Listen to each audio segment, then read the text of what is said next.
So, hello, I'm Jesku 96, even though I prefer without the number. I've been doing run of Rabi-Ribi. If you're wondering, I'm slightly panicking. You're fine. So I guess Don't worry, everything will be fine. we should just start this so I could maybe level out. Yeah, hit it whenever you're ready. Also, in here is me, Arakira, and Mikan's box. Co-commentating. I will ask stupid questions, and Mikan actually knows stuff. Okay, and the timing starts now.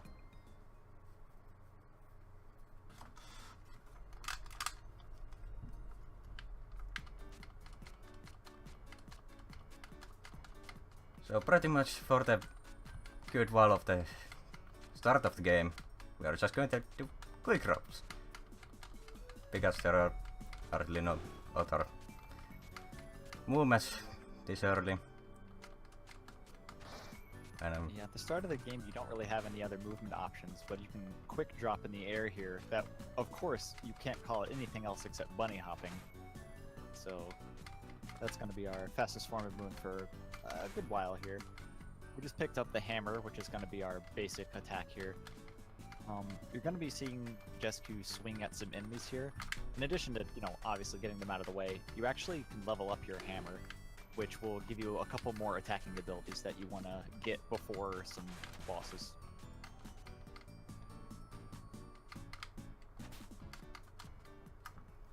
and time for the first boss. Wait, who is it? Is it Coco? Yeah. Oh, Coco. If this was bunny extinction mode, we will go for. What was it saying? I forgot. Panic So curve. why are you swinging backwards? Oh yeah, a couple, kind of an interesting Okay. strategy you'll see. You can actually, turn around during your attack animation, and the backswing of your hammer on your second and third hits actually does just about double damage of forward swings. So you're going to be seeing him spin around a lot while trying to hammer some enemies. We don't really have that many attacking options right now, and this is just kind of the tutorial boss, so really can't do much else but just stand there and whack her whenever her invincibility time comes off.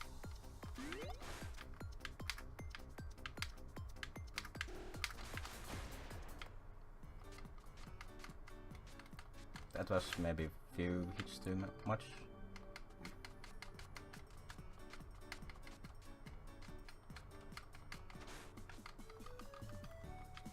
Yeah, taking damage isn't really that dangerous right now, so you'll see him just like ram enemies and stuff without too much danger. So the carrot bombs here function like morph ball bombs from Metroid games. You just kind of drop them on the ground and they explode, uncovering passages and stuff like that. Here you'll see him pick up his first health up, which will give him 20 more health. It's definitely helpful in this mode. Later on, there's actually going to be some pretty dangerous boss fights where having the extra health buffer is just absolutely, needed. So here's the second boss, Ribbon. Gosh, what's there to say about Ribbon? She's not really that dangerous, of course, like all the tutorial bosses. You probably aren't gonna take her out before she flies up and does her cut-in attack. But you want to get her down as low as possible because she has a couple attacks where she like flies up mid-screen and you can't damage her while she's up there. So limiting those is to getting the spike done quickly.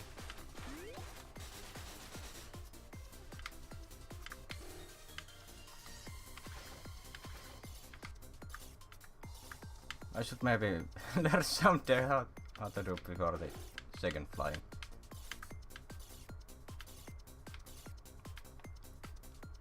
Oh, so close. So yeah, this is the attack you want to avoid ideally. But you have to get really precise timing on whenever her invincibility time goes off.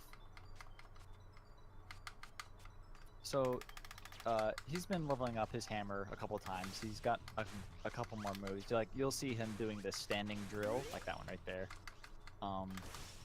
In addition to keeping enemies stunned for a certain period of time, that actually, it has a few more other mechanics that we'll get into later. So, now that we've beaten the boss here, we actually have Ribbon as our ranged attacker. So, she can shoot her lasers from afar. It doesn't do nearly as much damage as the hammer does, of course, but it's definitely useful. She can charge it up for stronger shots. It actually keeps enemies in a hit stunned state for an extended period of time with charge shots, so they're particularly important.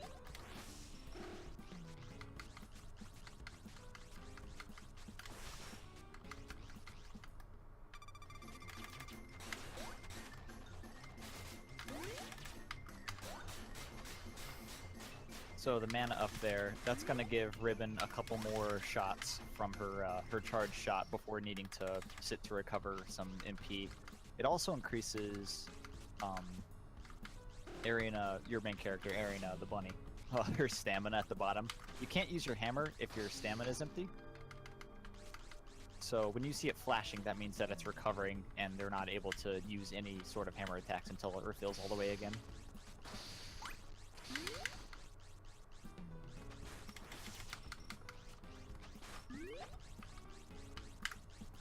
If you're familiar with Paper Mario at all, you'll know about its badge system. That pack-up they just picked up, that increases the amount of badge points they have, so the number of badges that they'll be able to equip later.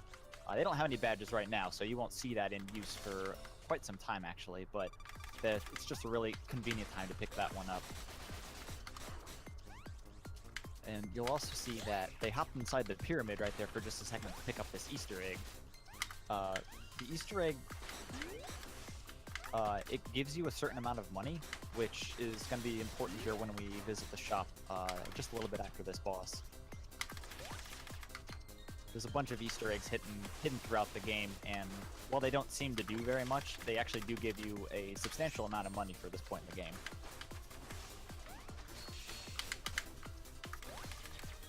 So here's the third boss, Ashley. She bounces around a lot, and you just kind of hope that she gives you good attacks to where you can keep, hitting her and she doesn't jump away off the screen. And off she goes. Yeah, off she goes. She gets this defense boost buff whenever she's below a certain percentage, and it's really difficult to take her down before she decides to jump off.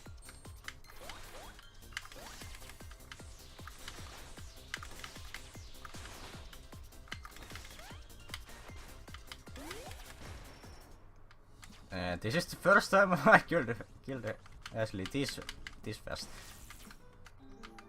Very nice. And now comes the problem that I usually leveled my carrot bomb on her. So that's a slight little problem. So here he'll pick up the sun. Ooh, I'm sorry, go ahead. No, it was just comment on my slightly earlier comment. So nothing that important. Alright. So their Ribbon picked up the yellow magic, the Sunny Beam. It's not as strong as the blue magic that she comes with, but it pierces through enemies, and it kind of spreads out in a fan shape. I don't know if they'll be using it that much for enemy clearing, but there is a couple boss fights where it's actually very useful for damage. And we can go over the specifics when those come up much later in the run. There it is, you can see it's shooting out that piercing yellow beam.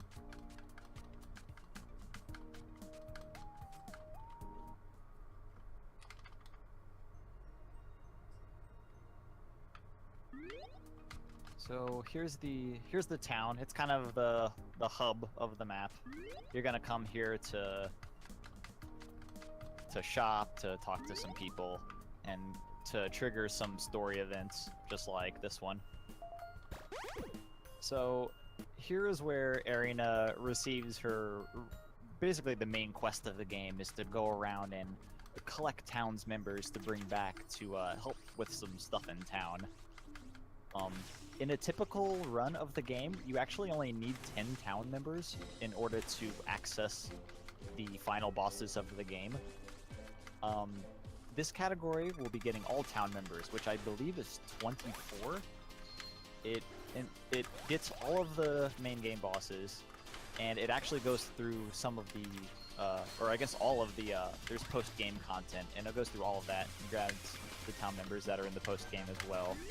It creates for a much longer run, but it does show off the vast majority of the game.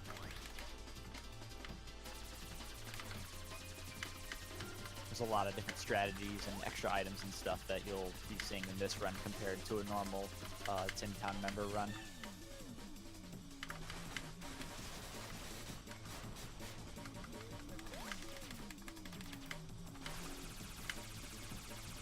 So Kotri here likes to use a bunch of attacks where she hops up into the air and stays where you can't hit her very well. Her attack sequences are pretty hard to manipulate, in my opinion, but I mean, you just kind of gotta do what you gotta do. Also, she gets this defense buff where she's lower. Kind of, well, a few bosses do that, and it's really annoying every time.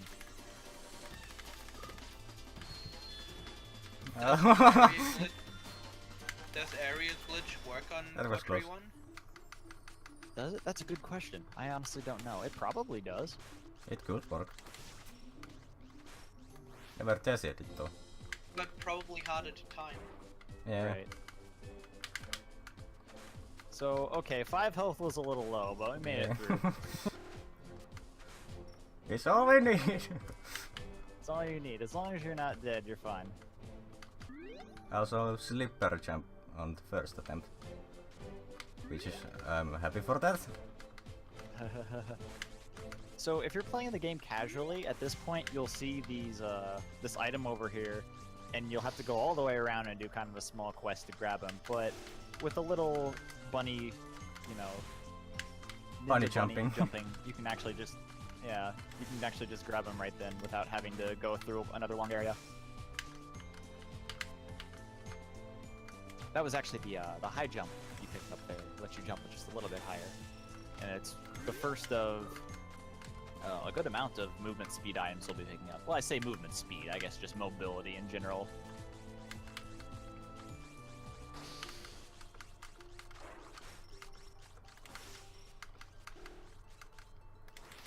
So we're taking a short detour up here to grab a fairly important item, and actually the first badge we'll be picking up. And this won't be going on until we get near vanilla. Yes. So this is the attack trade badge. What this does is it gives you a 25% bonus to your damage at the cost of taking 50% more damage.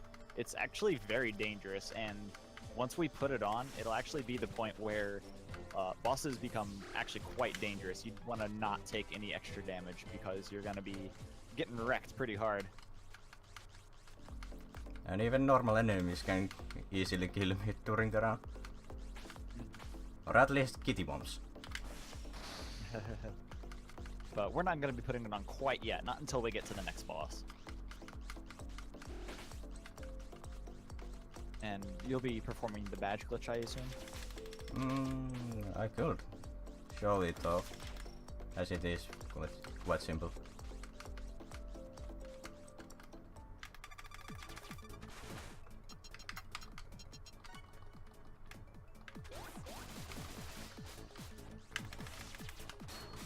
I'll have a really important question soon. Alrighty, good.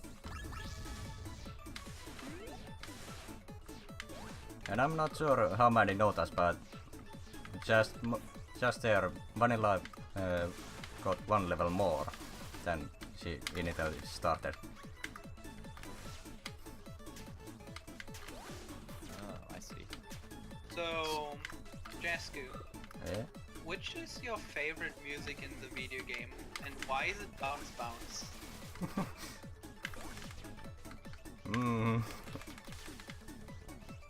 Okay, this is actually a move that I have not seen during my practice runs. But back to the question, favorite song, it might be Special Gallery.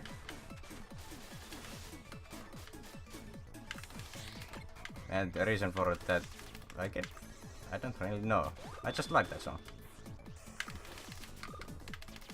So bosses determine what attack they're going to be using based on the percentage of HP they're at. That attack that she just used where she disappeared is not exactly favorable because of course you want the boss on screen so you can attack them. But it was just a small unfortunate thing. And as you can see, taking 28 damage a hit, that's a lot more than we were taking before, and that's just the effects of having the attack trade badge on. You do not want to take any unnecessary damage because it can spiral out of control really quickly. I just hit almost every enemy when going to Warp Stone. Good job, me. I hope we can all agree that the music that happens during Vanilla's fight is way better than Bounce Bounce. Yeah, this game has great music. Definitely give it a listen.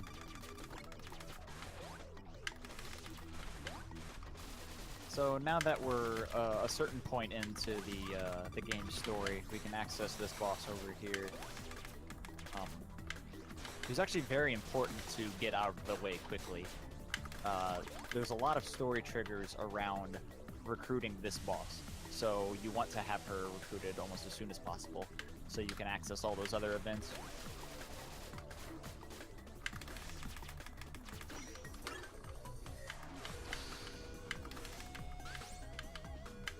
Hashtag laser.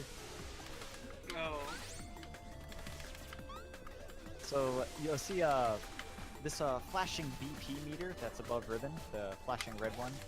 That's Ribbon's boost power. Whenever that's halfway filled, Ribbon can use this powerful boost attack where she flies up and shoots a bunch of stuff depending on whatever color magic you have equipped at the time.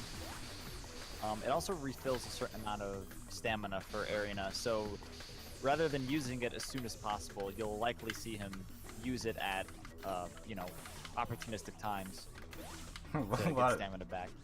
What a show! I just used it for some reason. That's fine. Those carrot bombs he was dropping on the boss might have seemed random and not doing much damage, but your carrot bombs can actually level up just like your hammer can, and some carrot levels are pretty good for later on. Not only do they make your carrots detonate faster whenever you drop them, but they also increase the damage of an ability we'll be getting later. So now that we have 2 towns members, okay, this is going to be kind of weird if you haven't seen this game before. So now that we have 2 towns members, we can go activate this first chapter transition. We're going to go fight this alias boss. This is Illusion Alias 1. It's kind of a little clone of Arena. So the overworld, the map where this fight takes place on, has an autosave. Uh-oh, did she get you? I should have started game now again.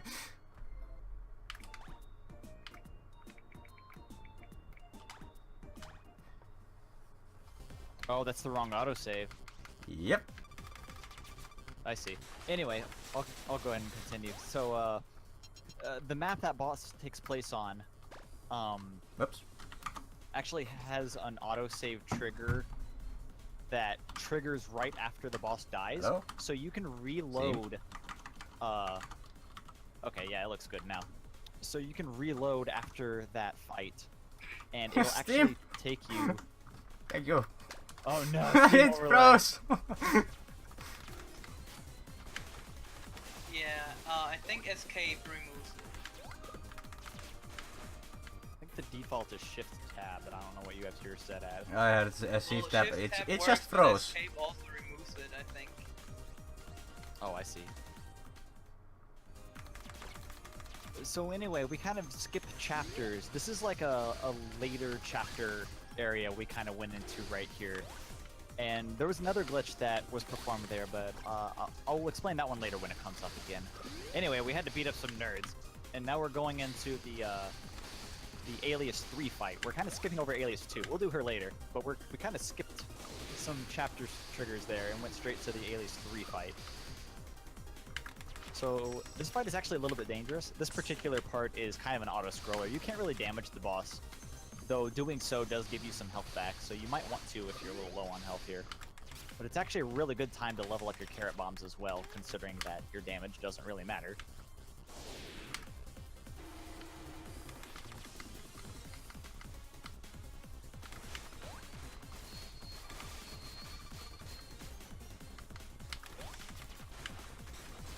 So once this auto-scroller part gets over, it'll always be after the second use of this attack. That's when the fight actually starts, and this fight is really dangerous. Alias 3 has a lot of abilities that you don't have access to right now, but one in particular is just her basic hammer attack there. If you get caught on that, you are dead, dead, dead. And dying wastes a lot of time, because you have to do the beginning again. Yeah, you gotta do the auto-scroller again. Also, she wants to lower your attack and defense every time she hits you, but luckily that didn't seem too bad. You cleaned that right up really good. So now that we have Susani recruited as a member, and we're in Chapter 2, she teleports us to the riverbank here, where she wants us to go find some computer thing over here. Which is normally just fine, okay, whatever. But we're actually going to be getting a very substantial movement upgrade over here, so we want to get to this part of the game as quickly as possible.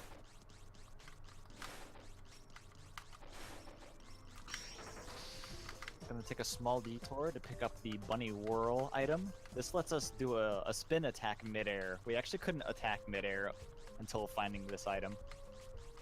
But it's actually very useful for mostly traveling than it is bosses, because you can just fly through enemies a lot easier than you could otherwise.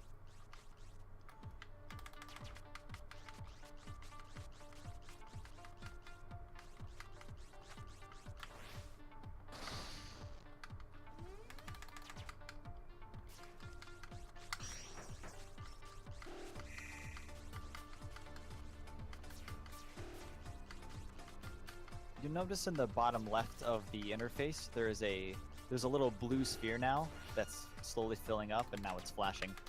That shows how many uses of the bunny amulet he has, which is that flash he just did. It makes you invincible for about an entire second.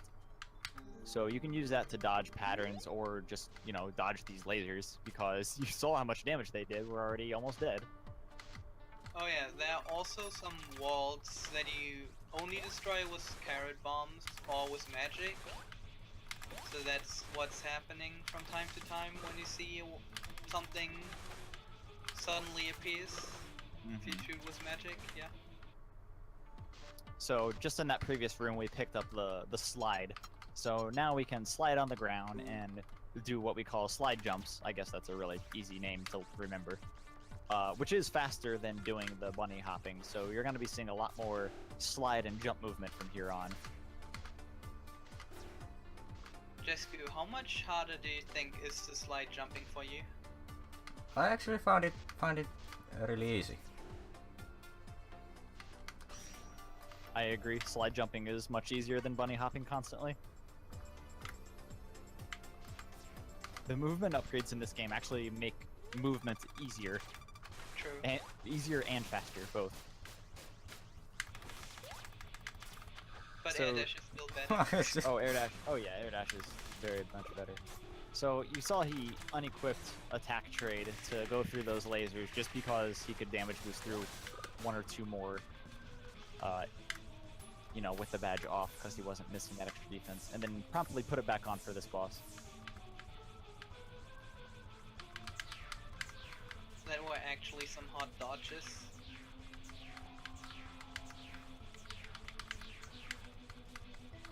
Oh, it's tough, but you can beat this boss before they go into this this invincibility phase. It takes kind of a while, and they can't take any damage during it, but you know, it happens.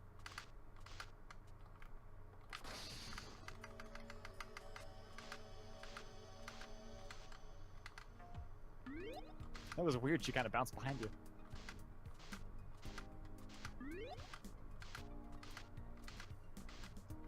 And now we get the shopping round number 2. Yeah, after finding the computer here, we actually get a bunch of money, and we are promptly going to go spend all of that right now. Well, not all of it, but a lot of it. Most of it.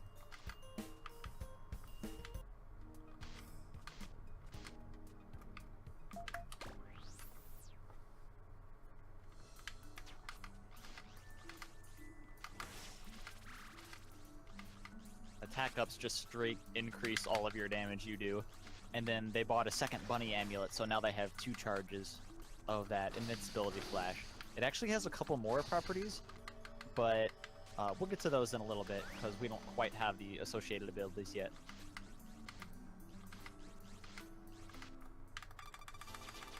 And now for we the also picked... Oh, I'm sorry. now for the fight that I, at least personally, hate. I hate this fight.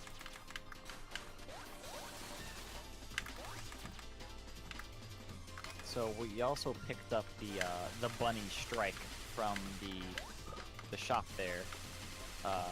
If you attack after a slide, you do this short little hop and fly forward with your hammer. And it actually does a pretty big chunk of damage, but it has about a 12-second cooldown before it can do that big damage again, which the bunny amulet can actually help alleviate. So yeah, as Jesku was saying, this fight is particularly awful. The second Kochi fight here has a lot of health, a lot of attacks where she's not easily damageable during. Even this one, while she's on the ground, she has defense boost during, so you can't really damage her that much. And most of her other attacks, she just flies up here, and you can just barely hit her with the Sunny Beam.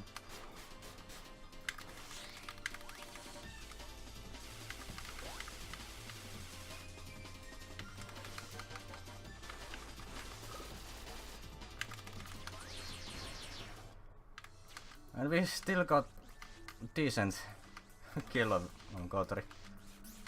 Yeah, you managed to skip her cut-in attack, which is really nice. Kotori has a very low health percentage where she can use her ultimate attack in, and it's actually fairly easy to skip it. So this is Sky Island Town. There's not much here, but well, there's not much here in the ways of enemies or anything like that, but one of the most important movement items in the game is here. So we need to get here as soon as we can in order to grab that. Air dash. The love. The So, fast yeah. speed movement. It's really good. I love it. So here we get the air dash, which lets us do a quick dash mid-air. It actually isn't that good until we go to the shop to upgrade it. So I don't know if Jesku will be doing that right now or if he's going to the pyramid first. I guess we'll find out. Body strike to Sky High Town's portal. And I may have made it look easy, but that trick is actually really hard to perform for the first time. Yeah, that was a nice first try. So typically the game doesn't really want you to get up here until you have the double jump ability, which we won't be getting for quite a while still. But with a couple of, Ninja Bunny magic, we can hop right up there. And mainly just to grab that warp stone for later, because we will be using that again later. Yo, and it's just the most convenient time to grab it right now. Also, second try pyramid zip, very nice. I'm sorry for cutting in. Oh no, it's perfectly fine. That's exciting. If you slide jump up into a corner like that, you can actually zip through it to the other side. And I know a lot of people have a lot of trouble getting that particular one, but that was actually done really well.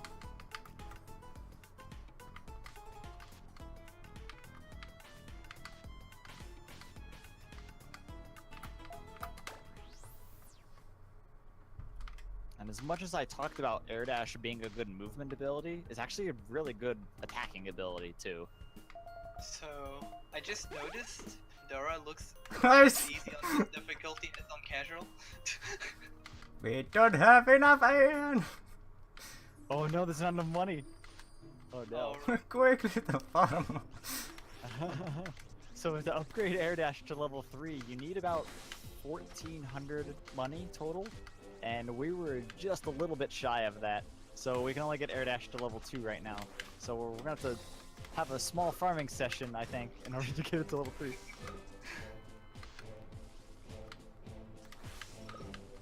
That should be enough. If I don't remember everything always wrong. bad when you don't have enough money. I hate when that happens. Just I want enough. to say it's, yeah, I want to say it's like 77.50 maybe, or maybe it's 78.50. It was 78.50. Ah, dang. And now we get the air dash.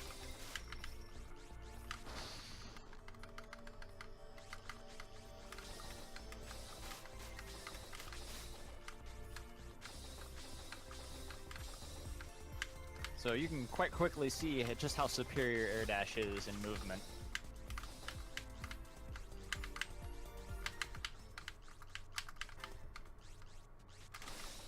It plows through enemies, they don't really damage you while you're doing it, and it's fast. It also stays a very good attacking move as well.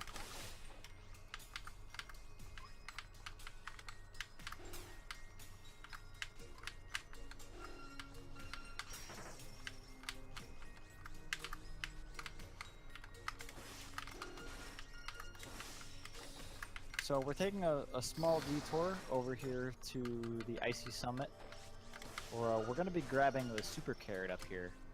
Ooh, but as you can see, these enemies are really dangerous. Also fail movement. Well, at least I didn't drop down. Yeah, I think as long as you make it to the health up, you should be. Go gosh.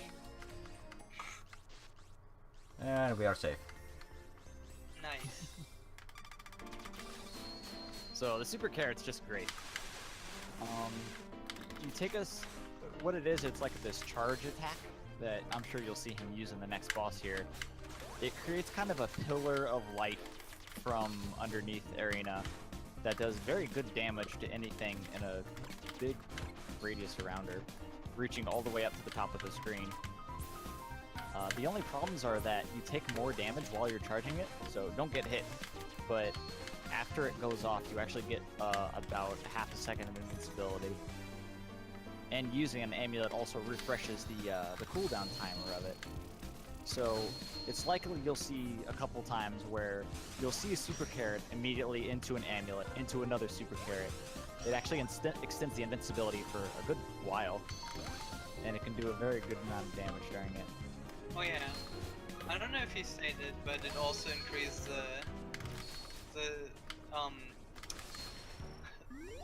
the combo meter. Oh yeah, I didn't talk about the combo meter at all. So The on combo the meter increases the damage you do. yeah, as long as you can keep attacks up on the enemies, you'll see this. You'll get just a damage buff on everything you do. The super carrot actually increases that value very quickly, so you can get a good damage boost very fast off the start of a fight if you do that.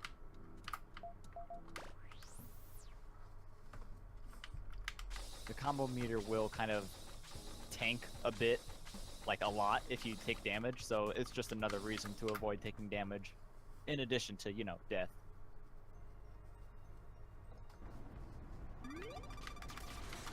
So we came all this way to tag that warp point. We'll be coming back there later, but first we're gonna come over here and activate the next chapter transition. So this is the oh, I can explain this glitch that we missed before. So if you're in like a little mini boss area like this, if you're in like a little mini boss encounter, if you go into your game load menu and then scroll past like the 4th slot and then kill one enemy in the mini boss encounter, it just ends the encounter. You don't have to beat up the rest of the enemies during that. It's kind of weird.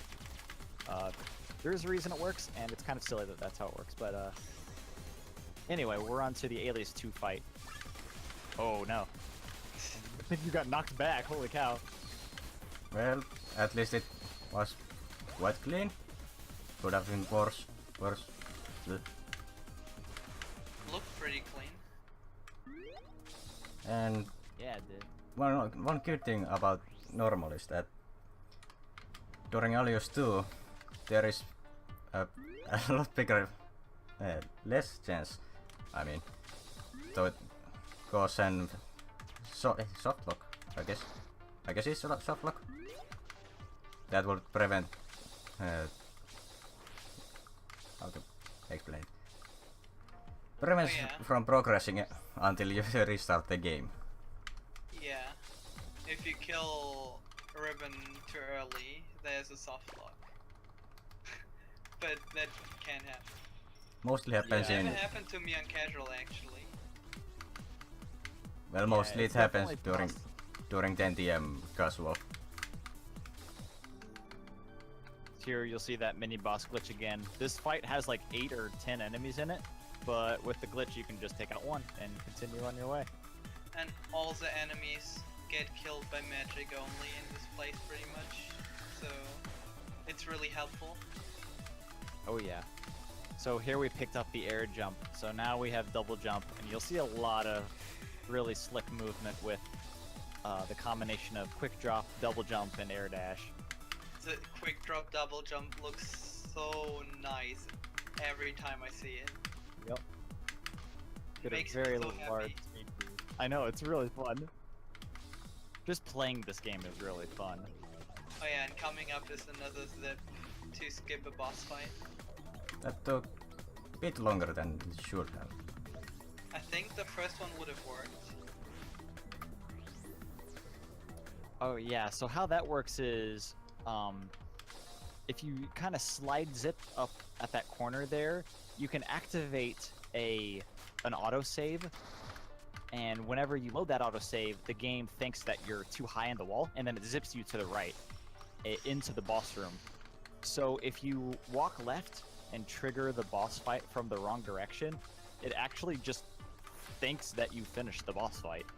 So you can just kind of casually walk out and surprise you've already completed that fight. Which is really good because, like every other enemy in that zone, they're all immune to your hammer attacks. So you would have to chip away at them with just your ribbon magic and your bombs and your super carrot. But thanks to the glitch, you don't have to worry about any of that. How bad is Coco 2 on normal? Not that bad. There's a lot of damage. It's not that bad. So this is where you'll see the route really differ from a normal 10 town member route. We're coming down here not only because there's a town recruit, but we're going to be doing a pretty major sequence break down here. But we'll get to that after we fight the next boss. So to trigger the next boss fight, we actually have to enter that room down there, and then we have to walk back. It's a little silly, but it can lead to some fun movement when you're bouncing around all the bunny heads over there. So here's the refight with Cocoa from the start of the game. She has a lot more health now. I believe she actually has an above an average amount of health for bosses at this stage in the game, and she likes to throw bombs at us.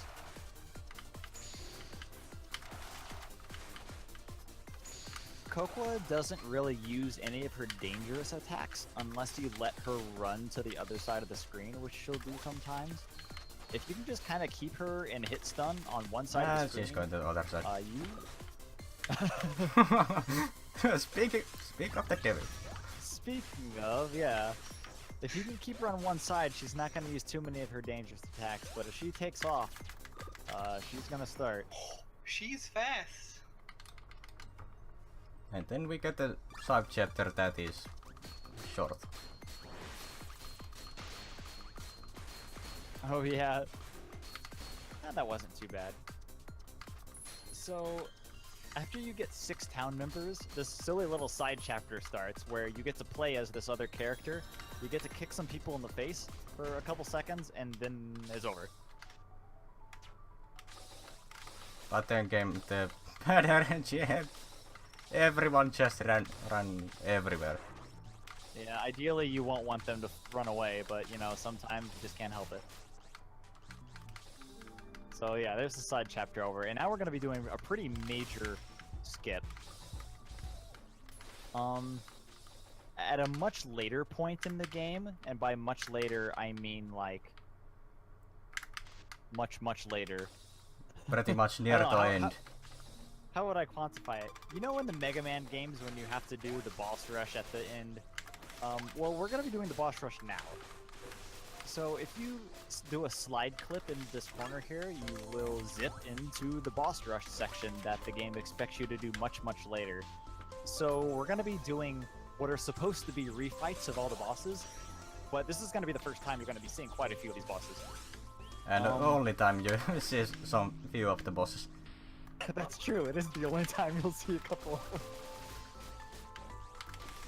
So, the bosses here don't have nearly as much health as a normal boss fight, but they do have some really nasty status effects they can give you if they hit you, and they also do quite a substantial amount of damage too.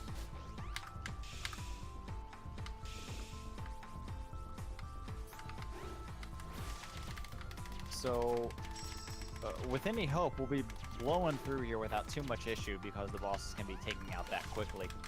But if you get hit just a couple times, it can really turn hairy. Just like this Ashery attempt. Yeah, there's that poison debuff, taking for a lot of extra damage. The ban skill debuff makes it so you can't use your hammer while you have it, which is very awful. First death. Here we go. No. And I would say that most of the deaths that are going to come during this run are going to come here. I would absolutely believe that. I had a lot of issue with this place when I was still running this category. The autosaves in this area are actually pretty far spread out too, so it might be like 5 bosses before you get a checkpoint.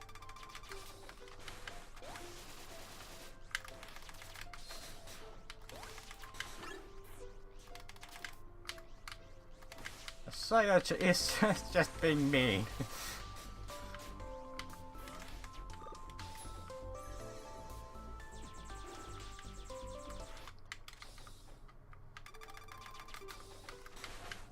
Really mean.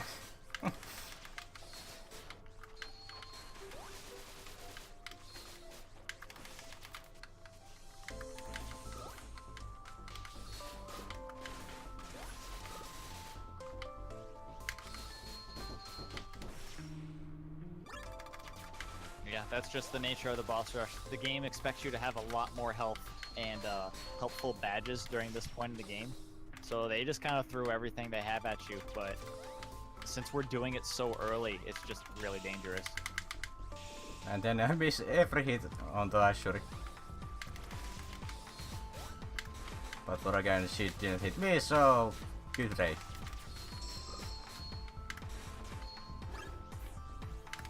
And I still hit that little star somehow. Actually, how hard is the last boss fight of this boss rush? The last one, do you mean Kotri or do you mean the one past that? We skip Kotri. So Miru is the last, and times that I have resetted on her during practices are quite many.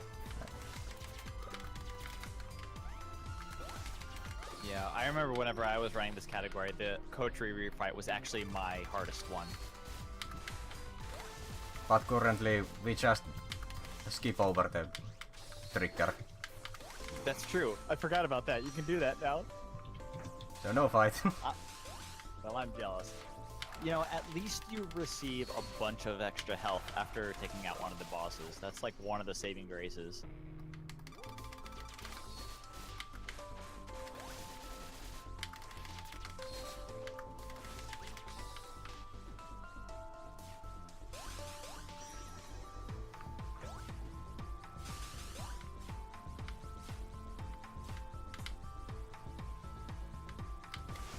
There's Chocolate. And actually, she's not much stronger than she will be when we fight her again later. Because Chocolate is actually kind of really easy of a boss. I shouldn't say that because I know something bad will happen.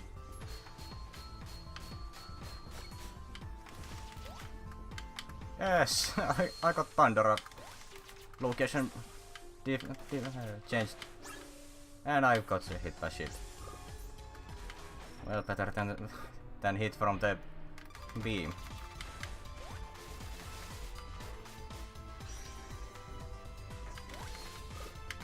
Oh wow, this is actually a really good position. She's shooting them all to the left.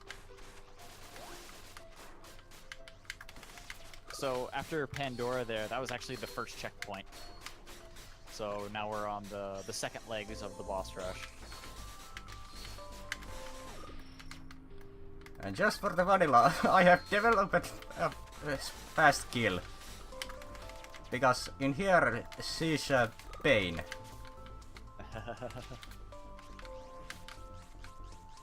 Yeah, if you combo an enemy too much, they get this quick reflexes buff that actually reduces the amount of hit stun they take from your attacks. But if you use an amulet, that actually removes that buff, so you can combo them for a lot longer than you could normally. Which was just used on that vanilla fight right there. And you saw just the power of air dashing an enemy into the wall repeatedly. It just does really good damage.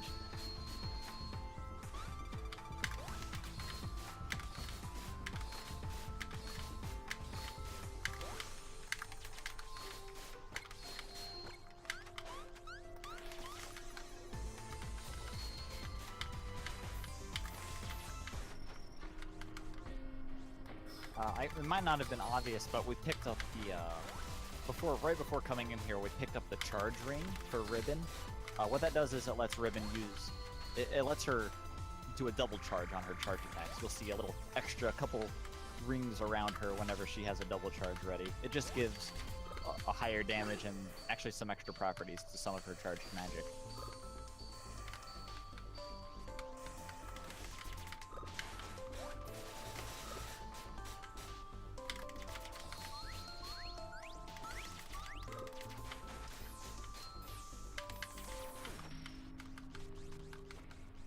And now we get the part that I actually hate really, really deeply.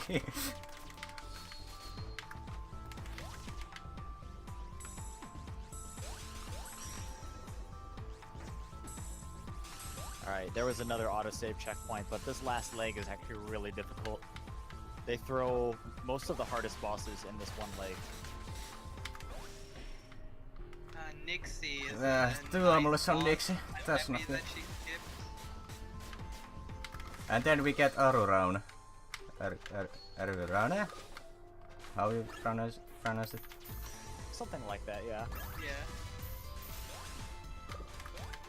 You won't be seeing this boss again later. And I'm happy for that.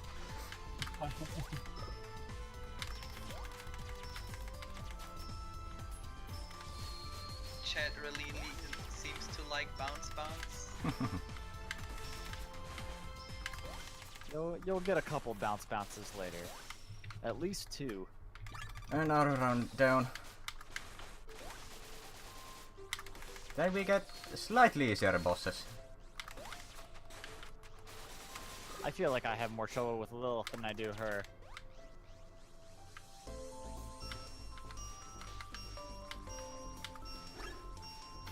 Here's a boss you'll see half of later. And I missed half of my hammer hits. You know, Jesku, you make it look way too easy. Well, I did practice for a week and a half before this marathon run. So I'm not as rusty I was 2 weeks ago. That was a pretty slick stun attack dodge.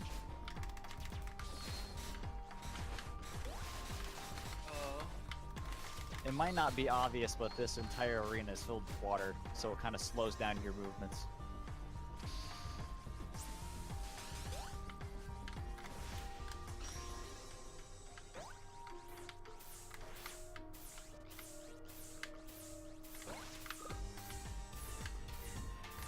And now we wait. Yep, there's another fight you'll see half of later. Unfortunately, her super attack here, you can't actually take her out during it. So no matter how much health she has, she's going to survive until the end of this attack. So you just kind of have to dodge.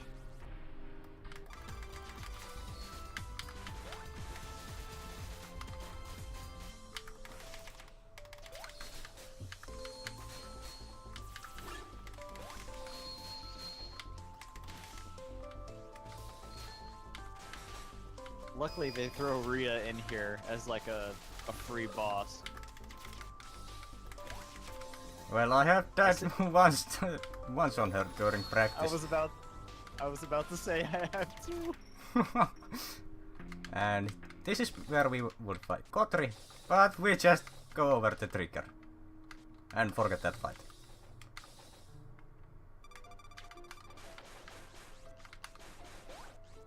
Yeah, I think I'm a little bit behind you on the stream, but yeah, you can just kind of hop right over the fight trigger for this one, and you just don't trigger the boss, which is great because that's one of the most dangerous fights here.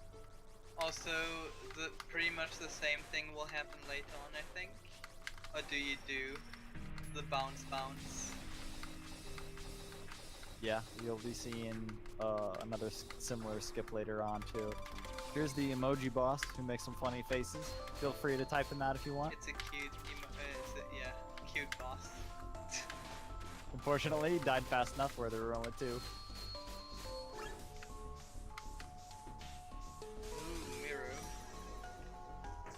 So Mirror here is actually one of the 4 final bosses that you'll see during whenever that section is later.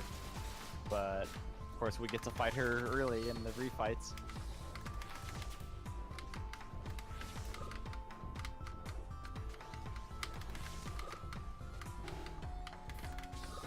Using that amulet super carrot power. I get a feeling that I should reset Mirror. Because this isn't going well at all.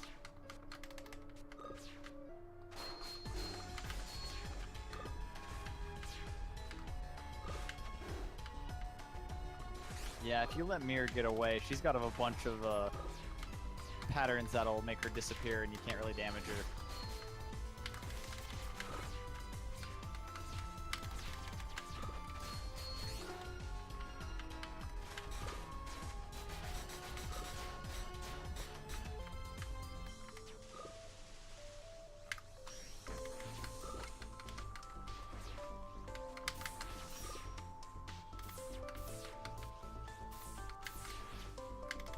Oh, that was close.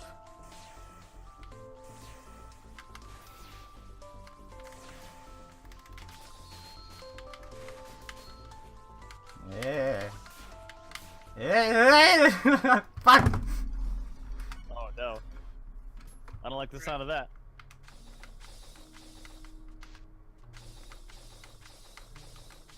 Well, maybe we get slightly cleaner attempt this time. Oh. You went pretty far with only 6 health there. Yeah.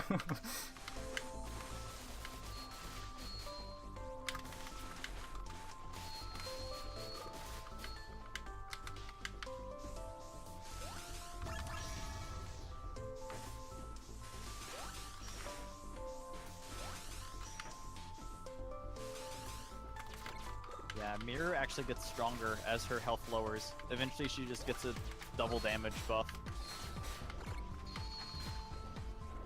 And she gets an ability that,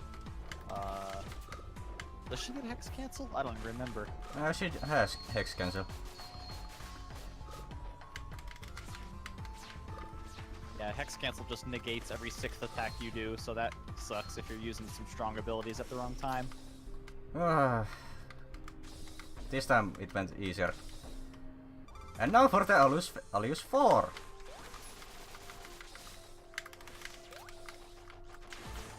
That one refight that fucks you really well if you get hit even once. Yeah. All the Alias fights are really scary because it's entirely possible to die to her in just a single combo. but even getting hit by this one, no matter how much damage. Close!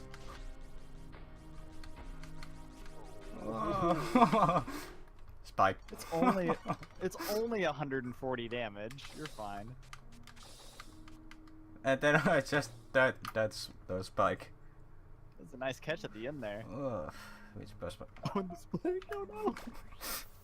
Well, at least the save point was close, so not that big of harm. Spikes are the worst enemy in this video game. So, one of the post-game bosses is actually just to the left of there, but the reason we did all of that boss rush now was because enemies actually get stronger and have more health and do more damage, in part based on your items, but in more part based on your progression throughout the game. So by doing the boss rush now, they're significantly weaker than they would have been later on. And as long as we have that teleport point that we just picked up at the end of it, we don't have to go through it again. So we'll be going back there a lot later to actually do the boss, but that was just the most opportune time to go get that warp point. In the rainbow cave there, we picked up the wall jump ability. We already have the ability to do a wall jump, but this one lets us do 3 wall jumps instead of the 2. And right here, we're also picking up the fire orb, which is an amazing damage item. Once we upgrade it at the shop, it'll be a very, very good source of damage.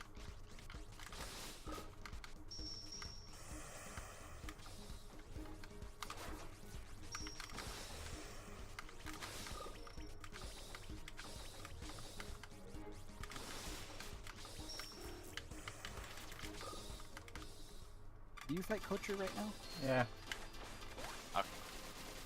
So we're coming up on the 3rd Kocher fight, which, I don't know, she has some preferred treatment, I think, because she gets 3 fights to herself. It's really crazy. But this one is the glass cannon version. She has a very low amount of health compared to the other ones, but she does some crazy high damage, in addition to causing a damage over time debuff if she hits you with certain attacks. As you hit me. Nice! Oh, aerial face.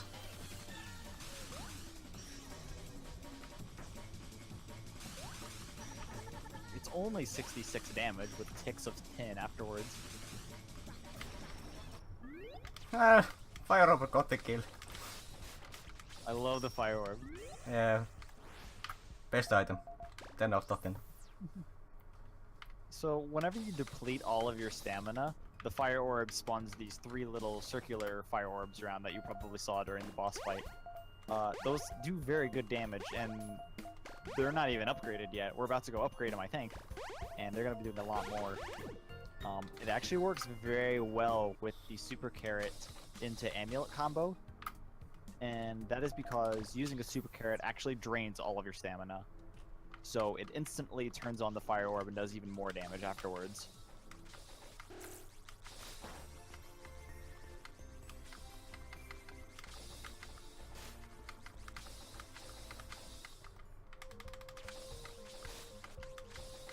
And now we go for the first boss of the boss rush.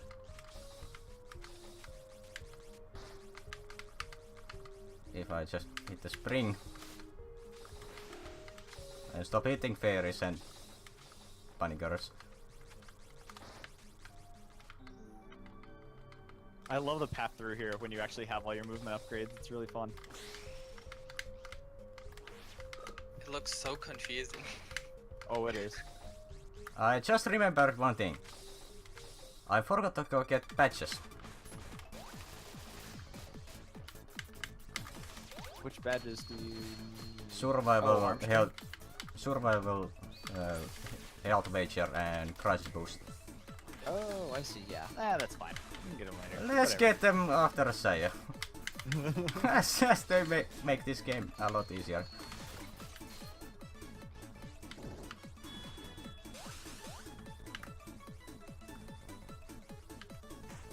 Easter egg blocked one of the pillars. I love the Easter egg up there. I blocked the blocks! This is one of my favorite attacks just because of how goofy it can be. I know I'm a little bit delayed, but I hope everyone knows which one I meant. The block columns. So this is going to be the start of kind of, not the official boss rush of the game, but we're going to be running around picking up a lot more town recruits right now.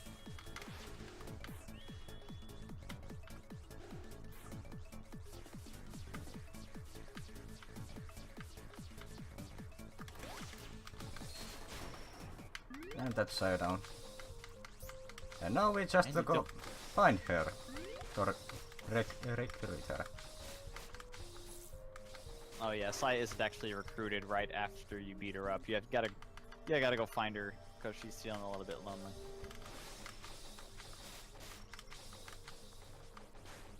There's actually quite a few town members that are like that. Where they won't be recruited right away after you do their boss fight, which is actually really convenient because they don't contribute to the boss strength of other bosses unless they're actually like officially recruited. So we're actually going to be using that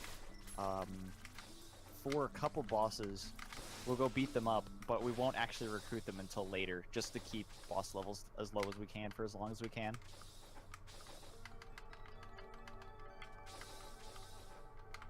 So this will be a small detour to pick up some really important badges that you might not see some of them until later, but they're very good.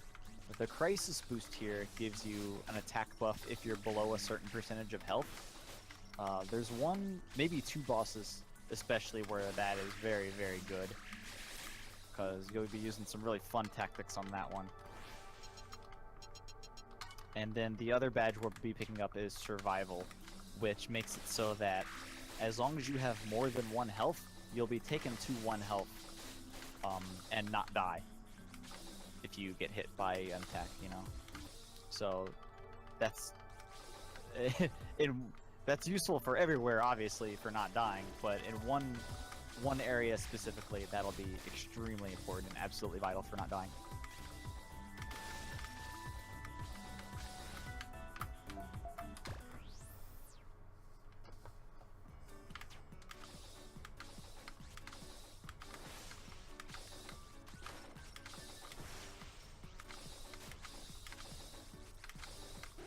And then comes the part where we are starting to close on the part where we go for semi-blind.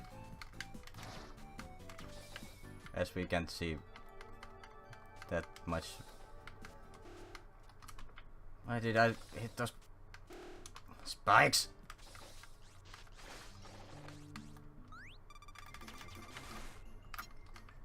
So here will be another example of the mini-boss glitch, where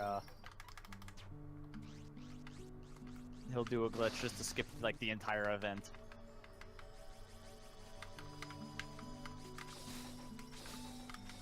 And just like that, it's over. So this is the Night Forest. You're supposed to find the item called the Light Orb to be able to see here. We don't need that. It's not that difficult, you know where we're going.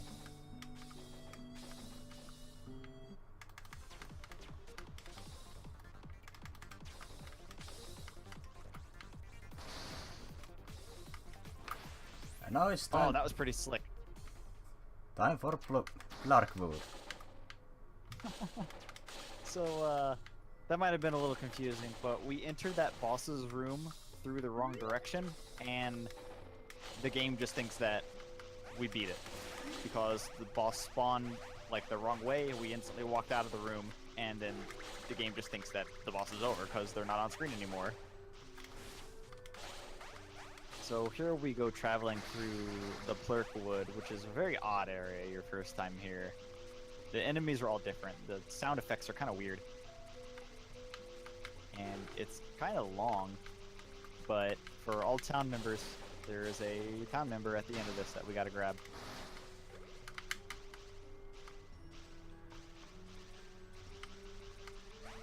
Also, spoiler, the map is a peak. Yes. It is.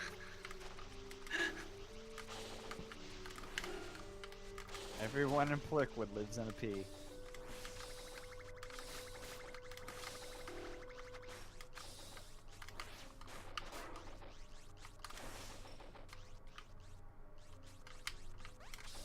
Spikes. That's a bunch of dangerous spikes.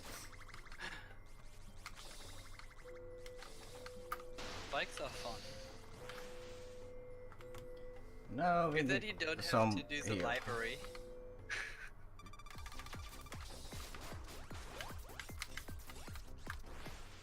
Alright, as long as you made it to the health pad, we're fine.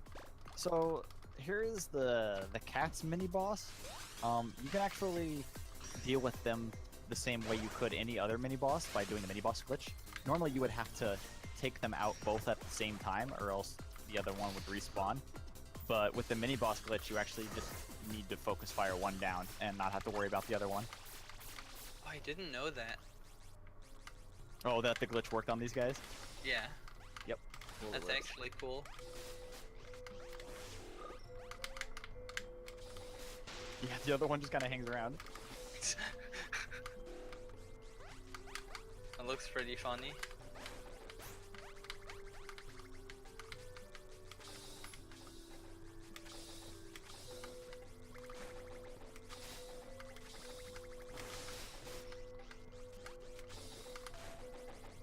If you don't have any movement upgrade items, this climb right there is kind of difficult, but luckily with everything you get up really easily. Also, nice bounce off that guy.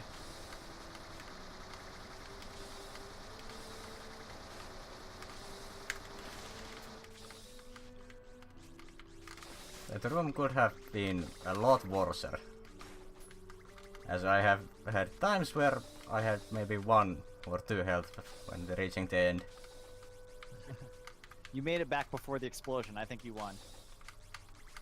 I should have been able to get on top of that exploding platform, Yeah. as it is possible to get there. But I have never went fast enough for that. It is pretty hard to get up there, but yeah, it's definitely possible. So here is the fight against KK Bunny.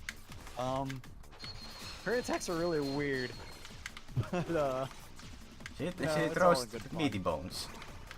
throws meaty bones at you, and some crazy rabbit snake thing, and just don't worry about it. Sometimes she throws a flashbang.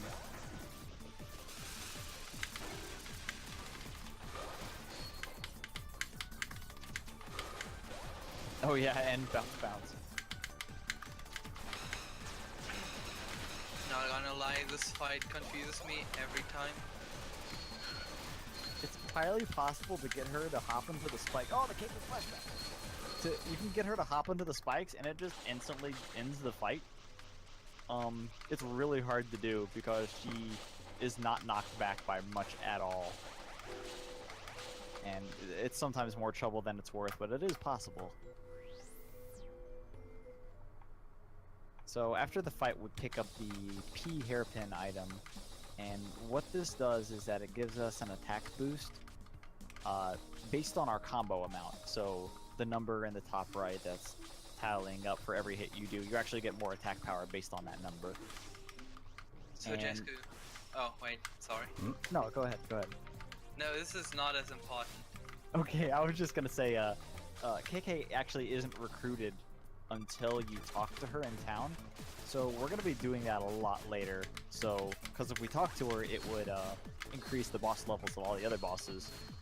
So if we just kind of leave her hanging, she's not contributing to that boss number. Okay, so Jesku, you still didn't tell us, what is your favorite music? In Rabi-Ribi it was a Speicher Gallery. Oh, This guy, oh. A plus choice in music. Yup. I mean, Forgotten Cave 2 is pretty good too. And it's pretty much the same, just faster.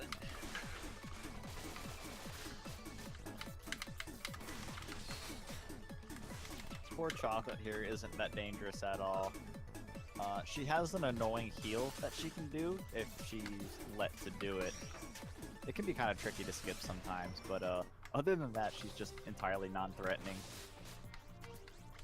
I feel like she's definitely meant to be an early boss.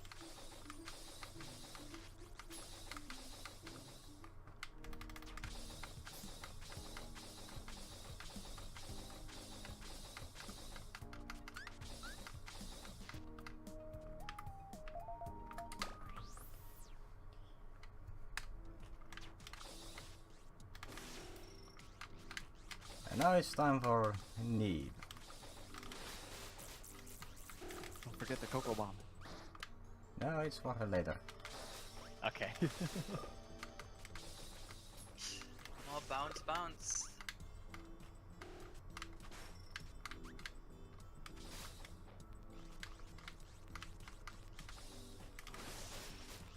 In a casual playthrough, this boss coming up, Nieve, is actually very annoying.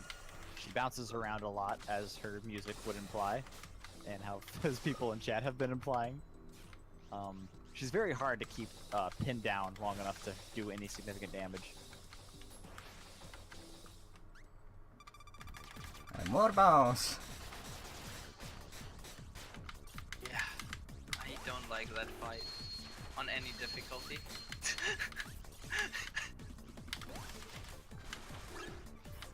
2 beams. Wow. Bounce, bounce. Yeah, blue magic is actually very important in this fight because it keeps the enemy hit stun longer than any of the other magic. So it actually makes it possible to run up there and do your hammer attack, where you'd find it very difficult otherwise.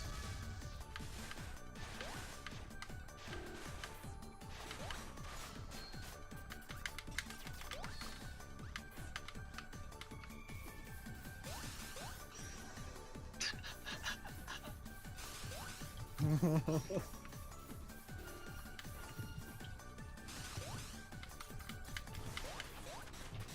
guys in chat are great.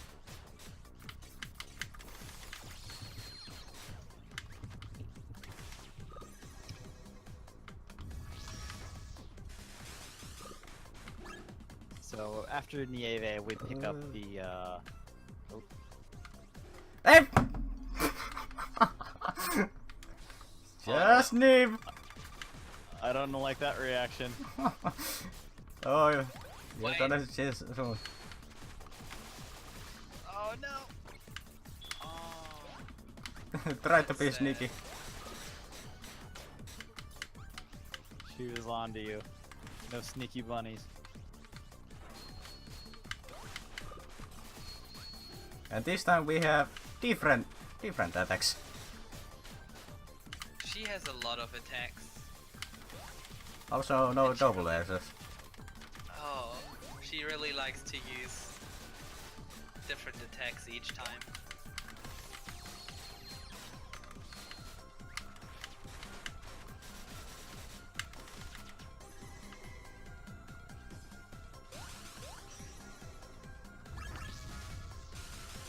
Man, that fire orb did so much damage. I love it.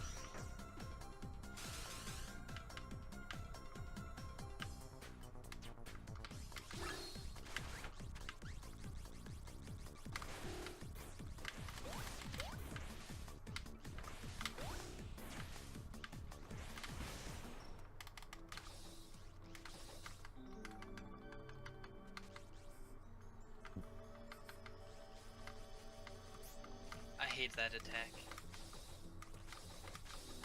Alright. Anyway, finally, we're done with Nieve. We pick up the water orb, which actually gives you free mobility in water. Like a gravity suit. A bunny gravity suit, that's what it is. And we are going to use that ability real soon. Oh yeah. We'll be skipping another boss with that. In addition to, you know, actually being able to navigate the water in a quick manner. Movement underwater with the water orb and all your movement is just so fun. You just fly around and have like float around everywhere. It's just great. Low gravity. Yeah. I just hate this ship.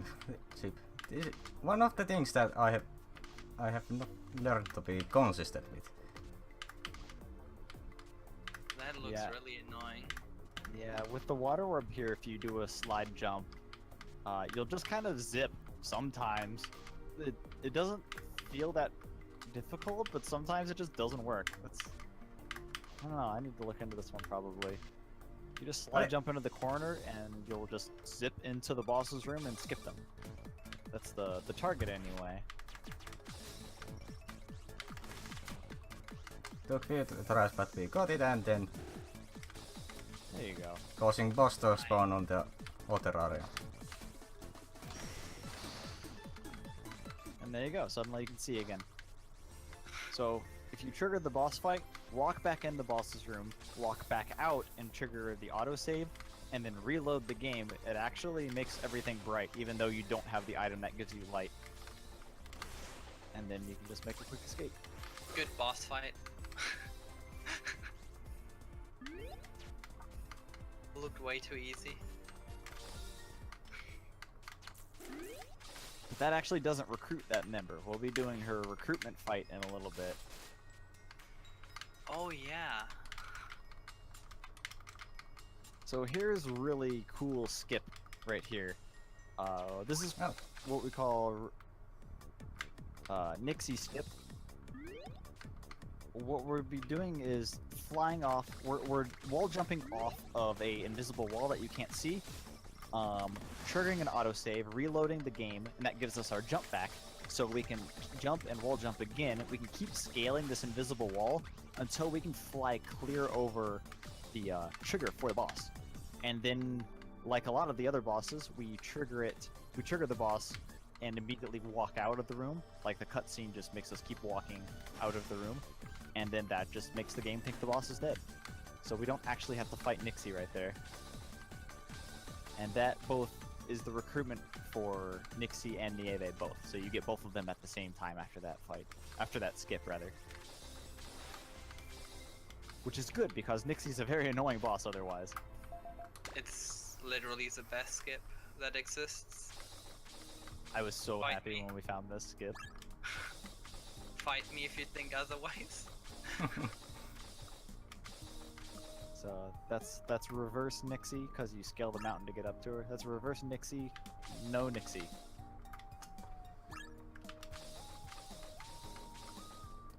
Is it, are you doing Sheena 2 now? No. Sheena is later. Oh, okay. It's hospital time. Oh, okay, yeah. So we're picking up a couple of the town's members will sell you buffs after a certain point in the game. You can just buy buffs from them. So we're buying some specific buffs to give us some more damage before heading out to the, this is like the actual final boss area. So once you have 10 town members, this becomes available to you. Don't worry that we have 12, that's not important. But as long as you have 10, you can access this. So this is the final 4 boss fights that trigger the end of the main game and take you into the post game.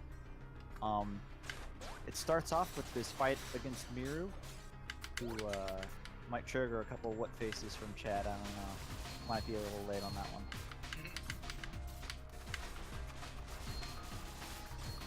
But you don't get ribbon for this fight, so don't expect to see any charge shots. This is pure bunny hammer action. Or super carrot. And super care, I love them.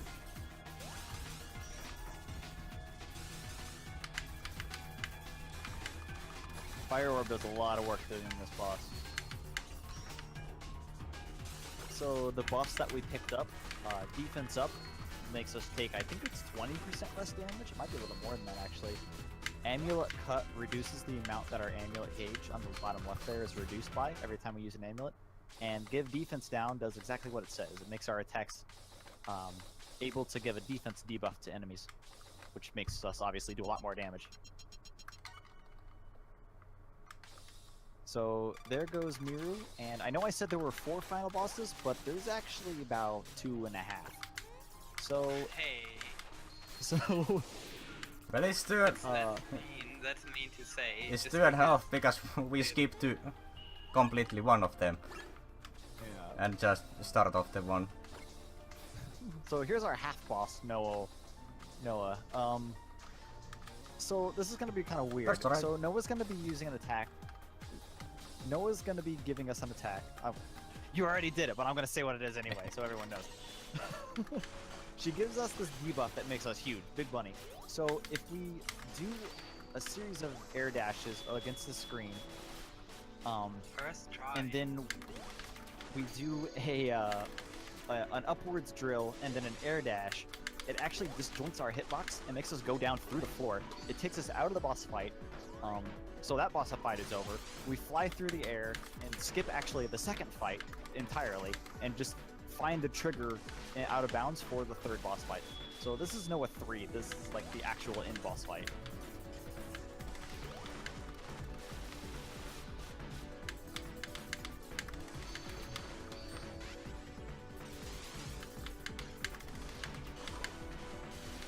What's there to say? Her attacks do like 50 damage, so that sucks. Don't get hit by those. They're dangerous. Some of them can be destroyed by ribbon shots, which is cool. If you're fast enough, you can bring buffs into this fight, which normally you would definitely not be able to do. But thanks to that skip, you definitely can. It's great.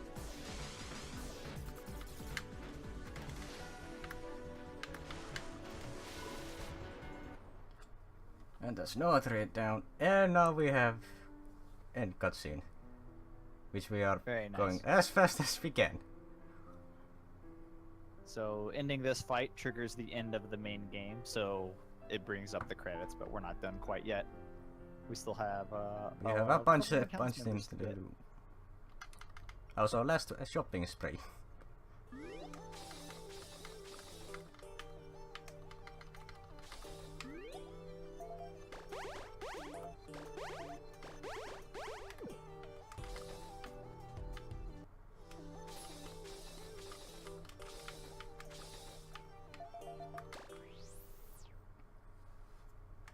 So in post-game, the amount of attack potions you can buy is actually increased to 10.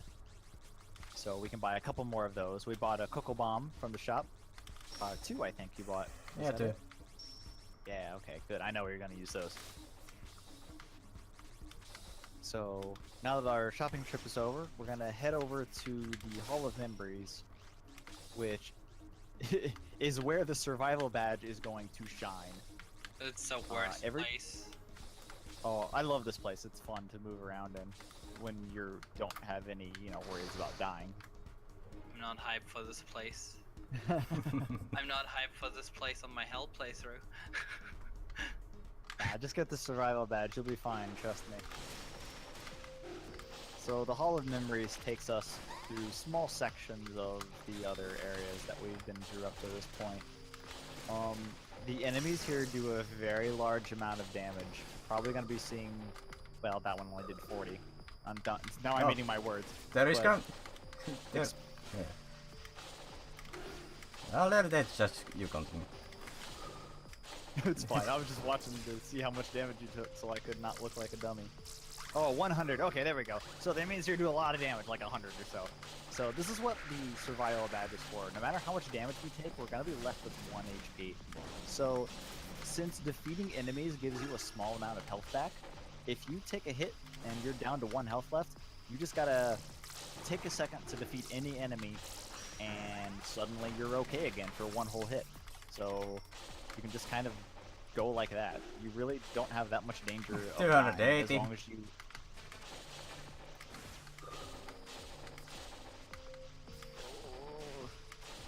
Sometimes it's scary. There you go.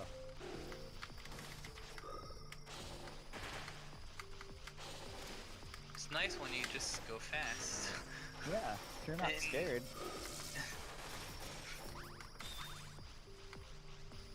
As long as you have more than 1 health, you'll be fine.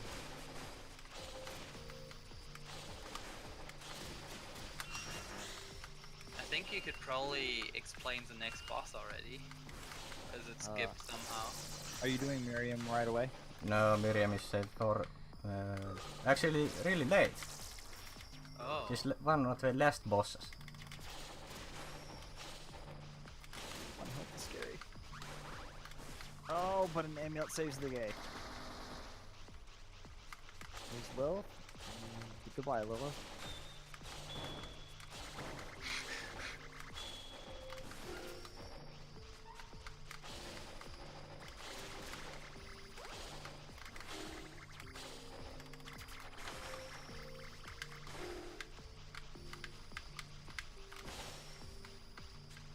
Yeah, that contact damage was only 230. You're fine. This is not a fun place. I love this place. Not at all.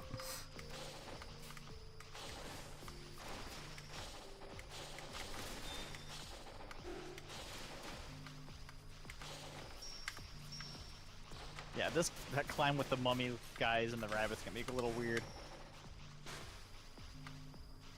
Also, I'm pretty sure these flower lasers also do somewhere around 200 damage. That one only did 400.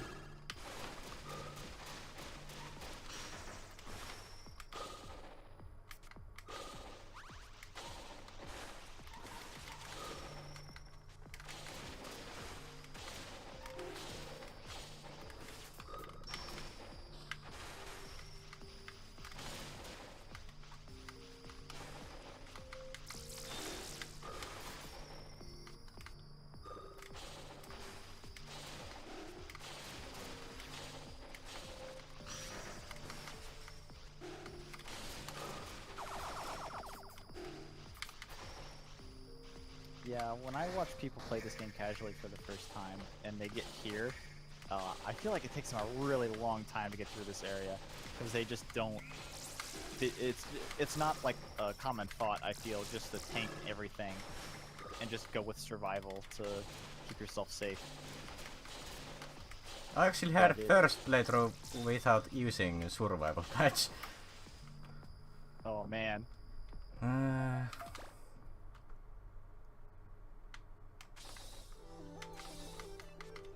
And now we get some buffs from Miru. A lot of buffs. Oh yeah. Oh yeah, now that you're in post-game, you can actually go into your little house here, and you can purchase all the buffs from people at once. You just pay a one-time fee, and it gives you all the buffs. It's great. You don't have to go around finding people. And now we're gonna be doing the boss after the boss rush that we did a long time ago. So this is the fight against Rumi.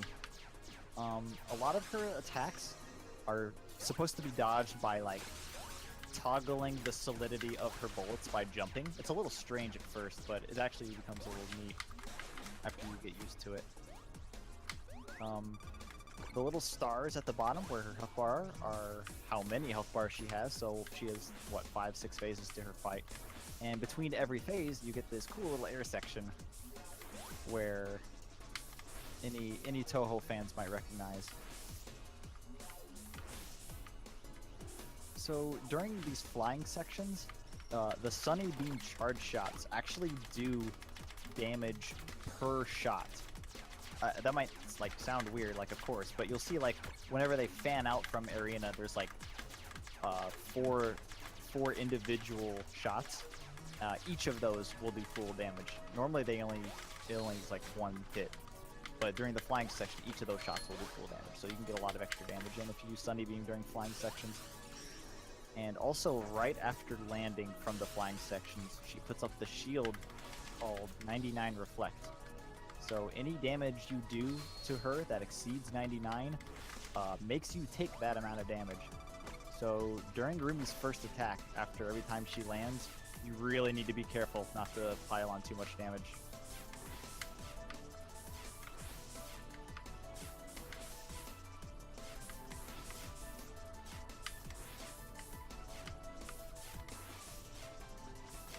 She gets a defense boost during the flying section, so you can't really do too much damage to her, but it's, you know, it's good to get some in. Since you can't push her next phase until her attack has ended on the ground, you can try to push for damage, but if you can't get her all the way down, like before she starts attacking, there's really no reason to expend all your resources to do it. And here you can see a cool little attack of hers that you dodge half of by jumping. It toggles it as you're in the air, not in the air. She has a lot of attacks that do this, and it's really neat to learn how to dodge them.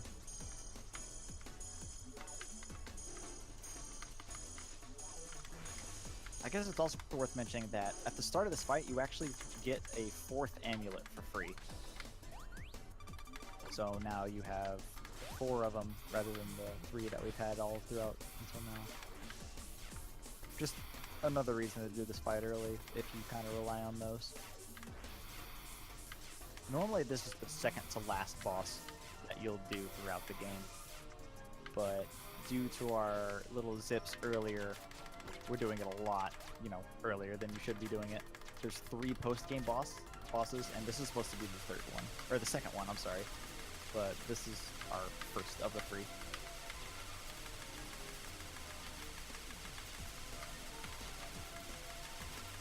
It's a very long fight.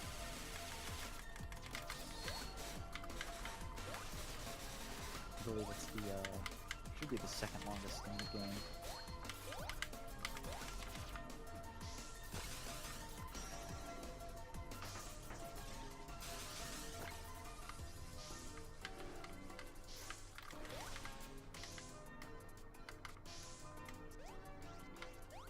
Almost pushed that phase.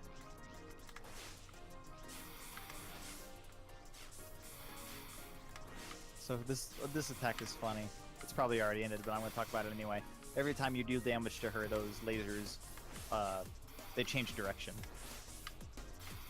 So you can dodge it just by taking small little pot shots of her and just making the lasers never hit you.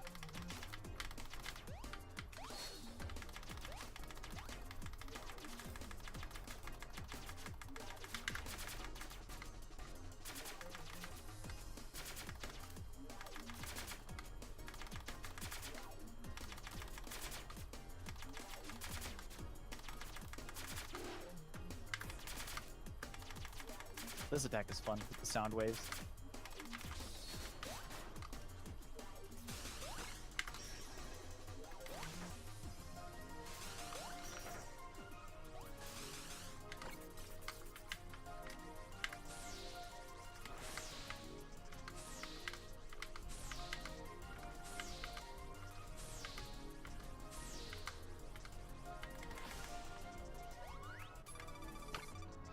And last aerial phase.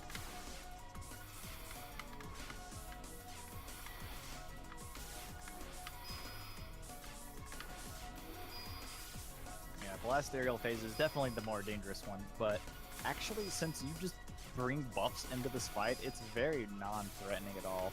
You even get healed a bunch after every air phase. So even casually, it's entirely possible to get to this boss and win your first try just because of how much extra health you get during the fight.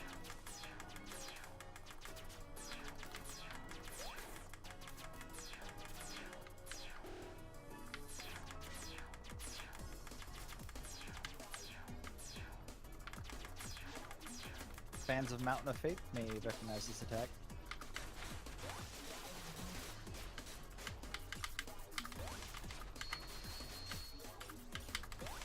I suppose I also could have shouted out at Dr. Wily when we were fighting Miru earlier, because she has a couple of those attacks. And we are done with Rumi. Very nice.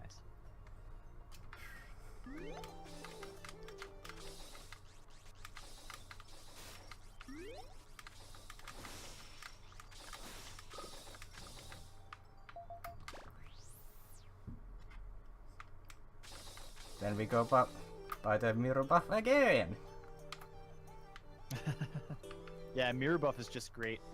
You don't need your money for anything else at this point in the game, so you might as well spend it being really overpowered.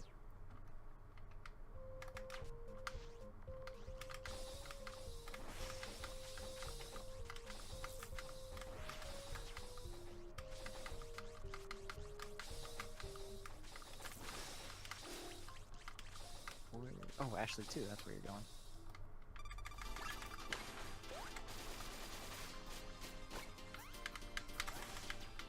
So, had a little bit of a hiccup with this fight earlier during the boss rush, but this is the actual fight.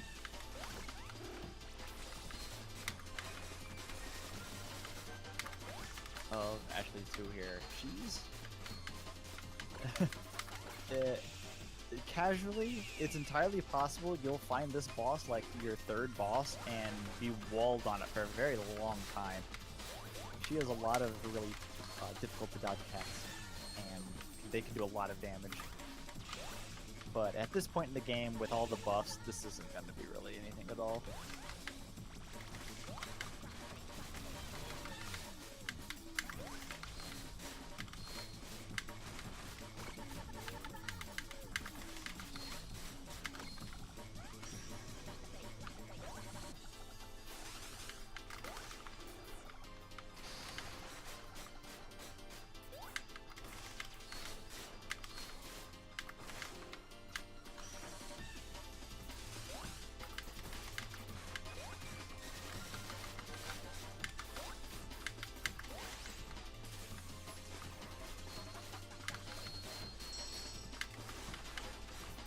Not much to say other than we're beating on poor Ashley here. She has a cut-in attack that's really long and annoying, and should be able to take her out before she even gets a chance to use it. Just before she dashes outside.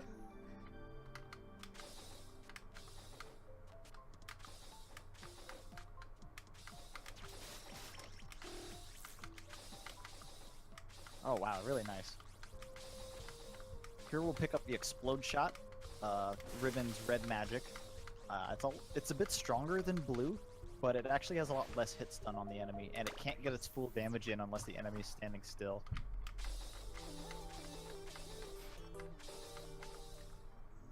But it looks cool. And now for the Sheena 2. Alright, so Sheena 2 is... it's an auto-scroller boss, there's really no way around it. that is what it is. There's a couple ways you can make it faster though. Her endurance buff that she has, it makes it so she has 100% damage reduction, but she constantly takes damage. That's why you'll see the number above her head is constantly ticking down. But there's actually a couple ways that you can keep doing damage to her. If you give her the defense down debuff, it changes her damage reduction from 100% to I think 80%, so you can actually still do a small amount of damage. The boost attack from red magic applies a burning debuff to the enemies, and that will go through her endurance as well, so you can still do damage to her that way. We equipped a badge called Toxic Strike, which does small ticks of damage with pretty much every single hit you do, and that will actually damage her through the endurance as well. So there's a lot of ways you can do small amounts of damage to make this fight faster, which is good because it's pretty long otherwise.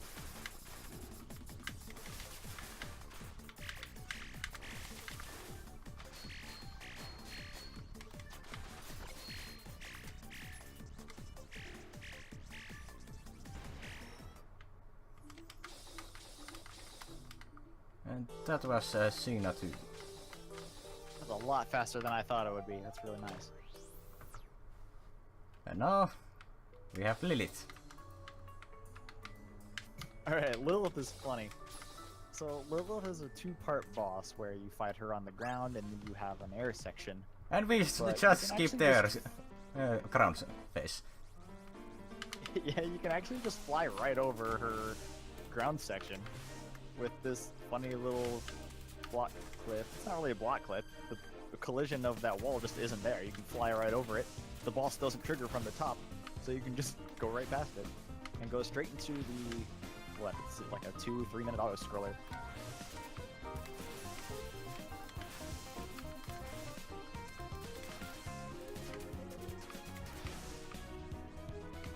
And the boss at the end of this is where Sunny Beam is really going to shine. The Charge Ring Sunny Beam, if you can get into the face of the enemy and just just shoot every spot right into them, it does a very good amount of damage.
I sure love auto scrollers. How about you? They're so lovely. Resident sleeper. Yeah,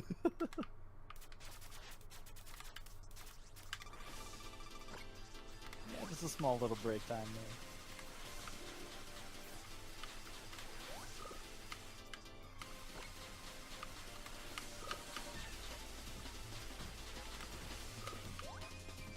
So here's Lilith too. She is actually a little bit dangerous, despite talking about how easy auto scroller is. You do need to land a good number of shots on her, because you do small amounts of damage. You can see your little fairy guy shooting her constantly, but you do need to actually land some good shots on her and dodge particularly well. Dying here is really bad, because you have to do the whole auto scroller section over again if you die on Lilith too. Oh gosh.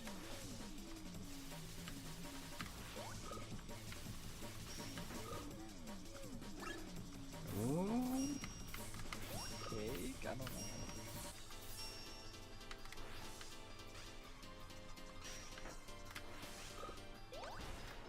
Oh, not even close. Not at all. Everything was under control. Perfectly under. Holy moly, dude.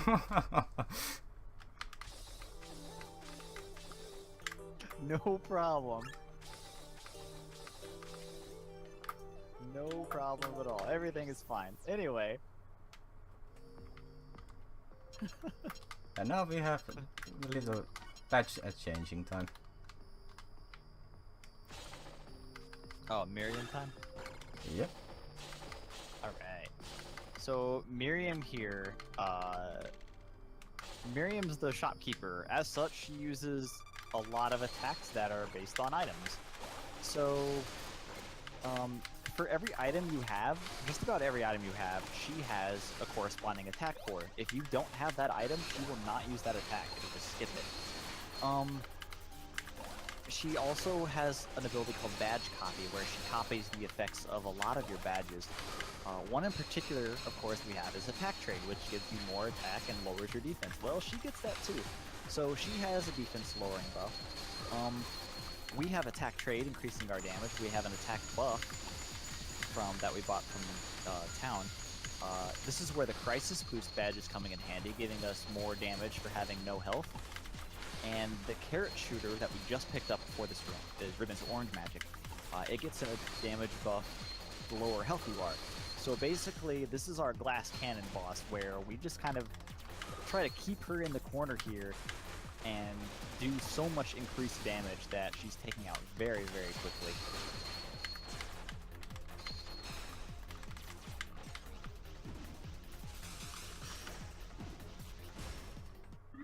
Yeah, she's down. That was a really good fight. Then we can just take health wager off. She didn't even get to her hammer attack. That's great.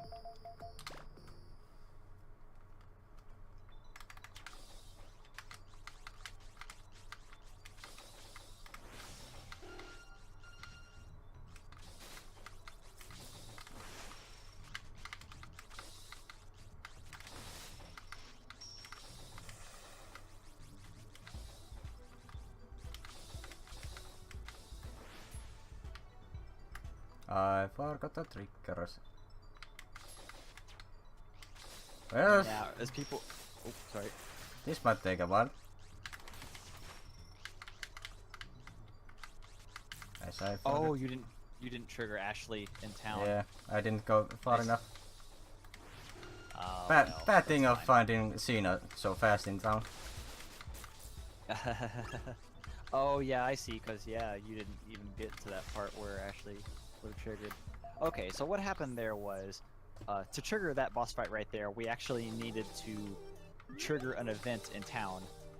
And since we didn't trigger that event in town, that boss didn't spawn. So we have to go do that first. Ah well, just one of the small things to remember. It should happen, yeah, right here in town, or right here by the save point.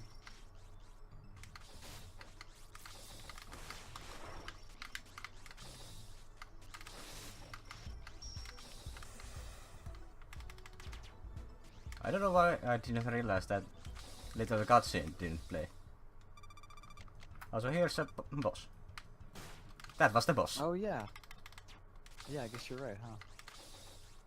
So yeah, this boss is hilarious. Here's Rainbow Crystal. If you use a Cocoa Bomb on it, it just kind of blows them away. See ya. It actually doesn't do enough damage to kill them. It's just hard-coded to end the fight. It's actually pretty funny. But on hell, believe... it doesn't work anymore. Yeah, the harder difficulties, that tactic just plain doesn't work. So it's actually just plain hard-coded to work on these lower difficulties. And then we talk again. So yeah, that's time number 22. We're gonna go talk to KK Bunny in town. That'll be time number 23. And then with everyone, we can go start the final boss. And before that, we get another Miru buff. It's the best buff.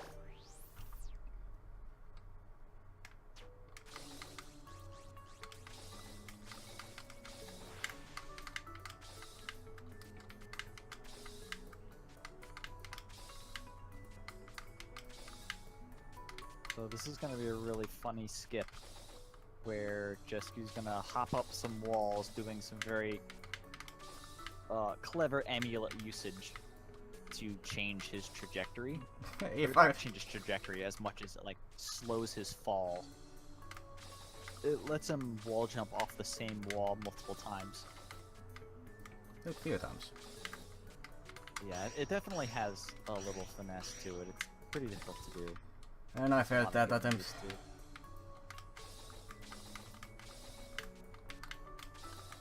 So that was the easy wall. Here's the harder wall.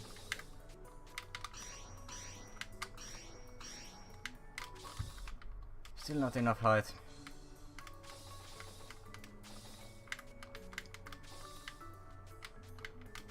Funny thing is that during practices, I actually have no problem with that.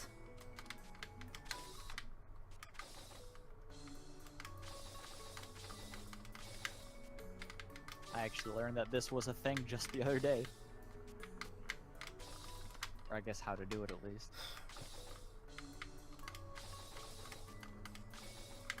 Yeah, it's unfortunate. The longer that you take to do this, the less time you're gonna have buffs for the final boss. And they will run out during that fight.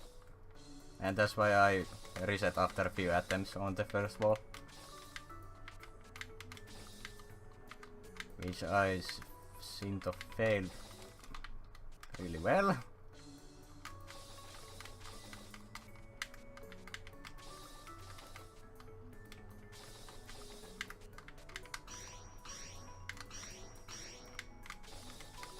Okay, we got up. Oh boy. So for any of you casual players in chat here, this actually skips the entire library and it drops you straight into the final boss fight. There we go. It is really annoying trick to do. The older strat was even harder because you had to do a zip while the camera was off screen. So that one was fun. And you still didn't skip the whole library in that case. But this one is much easier and skips the entire library. So here's Irisu, the final boss.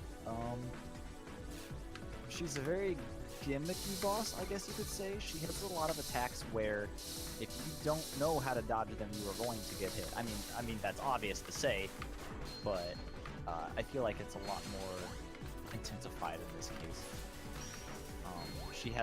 She has 4 very dangerous debuffs that she applies at the beginning unless you use an amulet to block them all. One of them being an instant death that you do not want to get hit with. But this is by far the longest boss fight. She has 3 phases, each of them lasting about 33% of her health.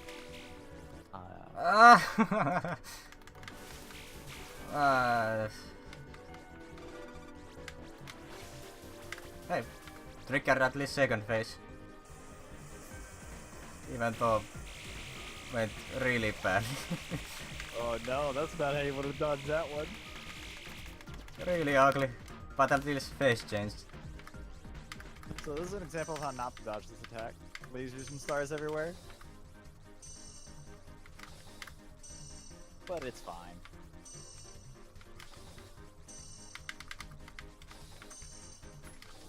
So you can tell by the music speeding up that's when the phase change is going to happen. Her attacks are entirely set in a specific pattern, and they do change between phases. And once she runs out of attacks in a phase, she will get a defense down debuff, and then repeat that until she'll repeat the attacks in that phase until you take her down. It's likely in a casual play you'll go through a set or so of attacks in a specific phase before going to the next one, but with all the sheer firepower we have, we can just blow through them before they even get close to finishing.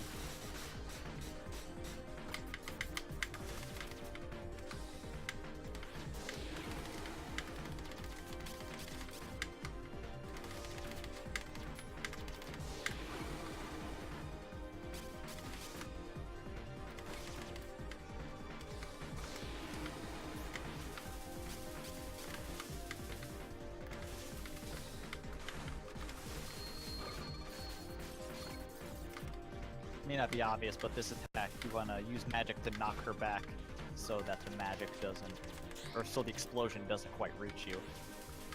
So your magics have different knockbacks.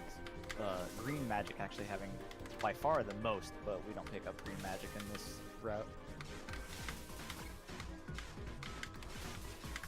And we triggered another phase.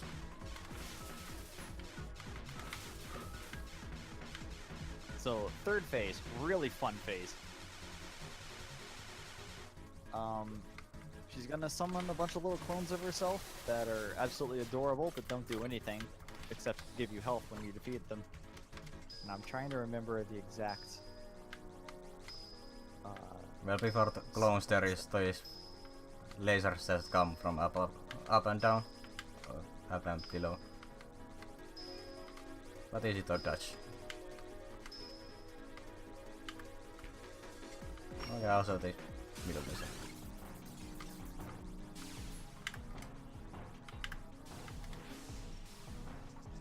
Dang, I got a little bit ahead of myself, didn't I? Oh well. Well, slightly, but not much. Alright, here we go.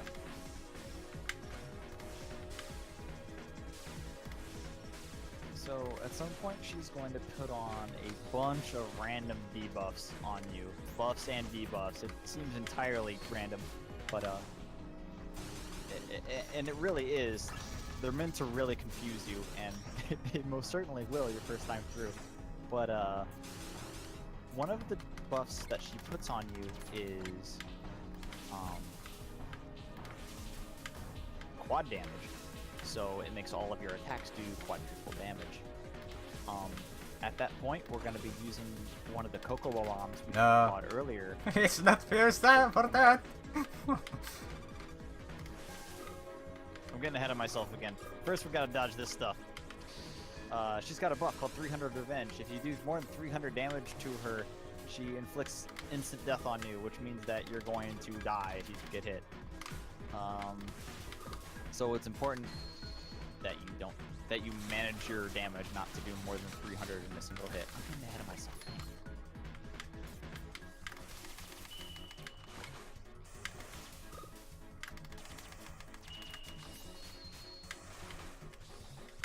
Did you just completely skip the debuff part? I may have. Ah, I didn't. It's coming now. Okay, that would have been really impressive.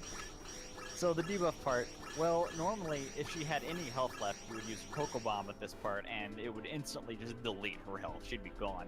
But she's already low enough to where it doesn't really matter.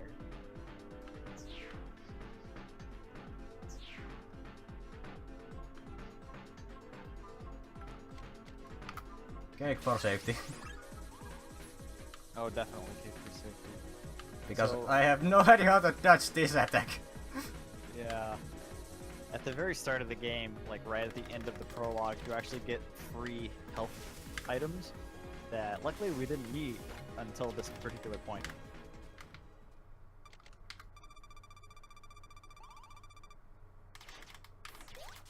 You did get the golden carrot, I think, right? I just ate the golden carrot. And go bomb. Okay.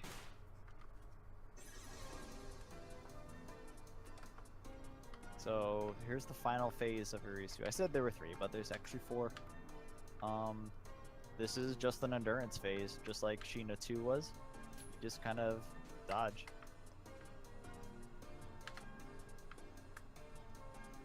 There's not really much you can do to make this go faster. Just hit. Irisu's kind of hanging out in the background.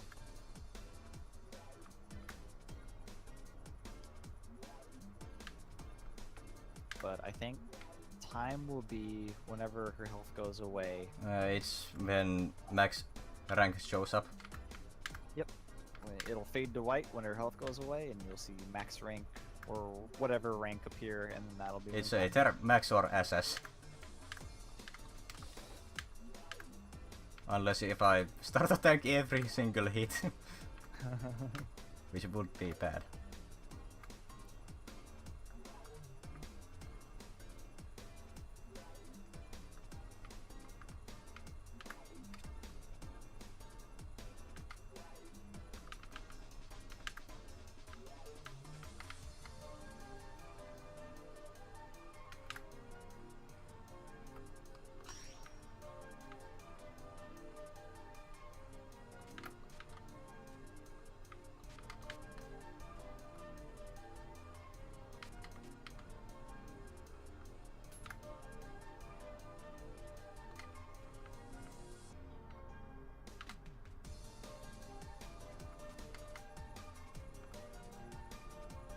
Yeah, to answer in chat, the Cocoa Bombs and Rainbow Magic Boost will do a very, very small amounts of damage. So, I mean, if you have them, you might as well use them, because you're not going to use them for anything else.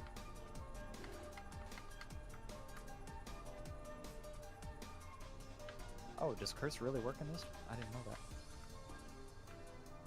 I learned something too.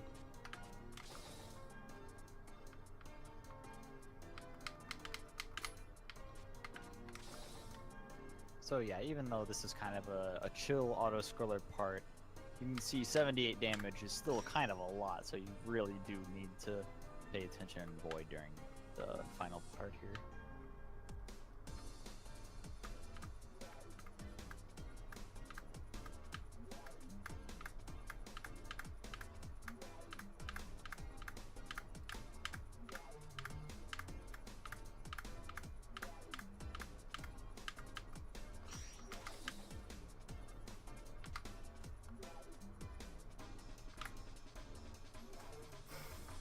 And then comes the last spinning thing.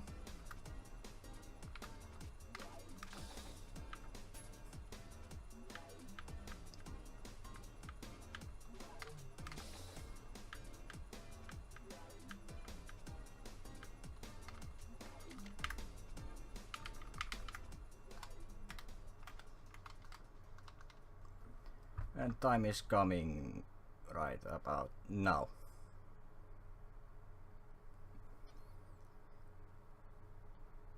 Victory donut, I like that. Yep. GG, that was really good.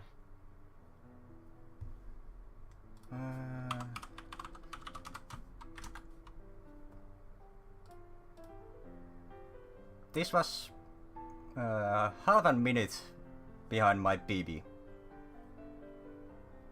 At least in game.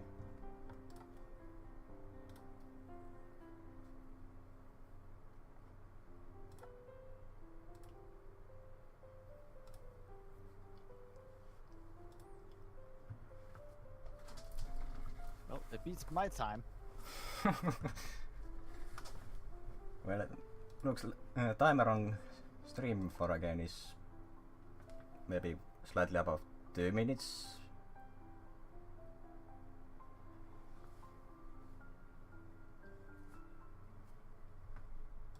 No, minute. Well, about minute. Are there any cool tricks you could showcase? You're being asked.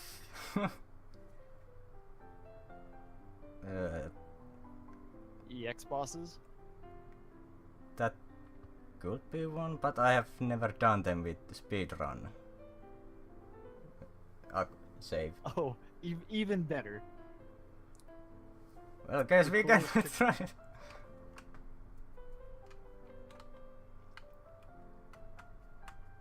Other than like fancy hammer roll zips, I'm not sure. And other than that and like EX bosses. Let's get these patches because just makes things easier. Or maybe not. Go do go do Coco EX. I want to see the debuff totally destroy you. Yeah, it's going to destroy me.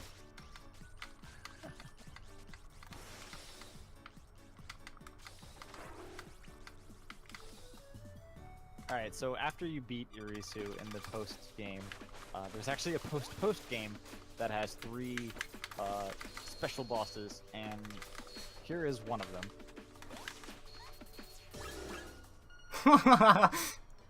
Boom! It just went like boom. Let's try a second time. That's exactly how I thought it would go. Yeah.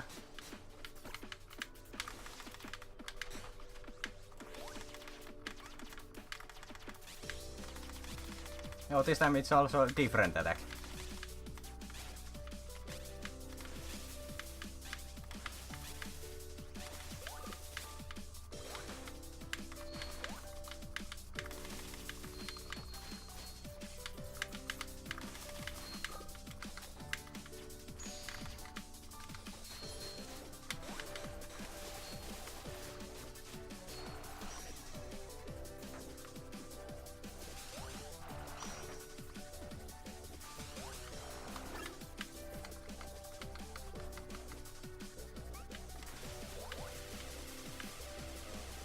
Goodness. The freeze frame on that angle was so good. Oh gosh. So what Coco Special does is that if you take any damage from if you take any damage from her, she completely disables all of your invincibility frames from anything you do. So yeah, good luck with that. Yeah, you can't amulet through anything or anything. It's just great.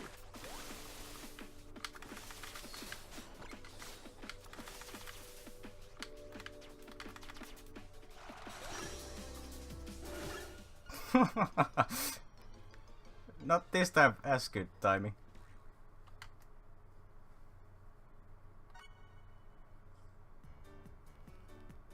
But I get the feeling that I'm not going to get that down. Also, my room is starting to heat up really, really well. 29 degrees.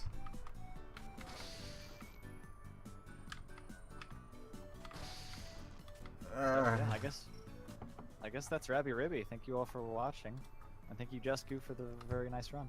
Yes. Thank you for everyone that joined to watch, and thanks for the staff members for choosing my run, even though it is quite interesting. And I think that's that. And now I will go take a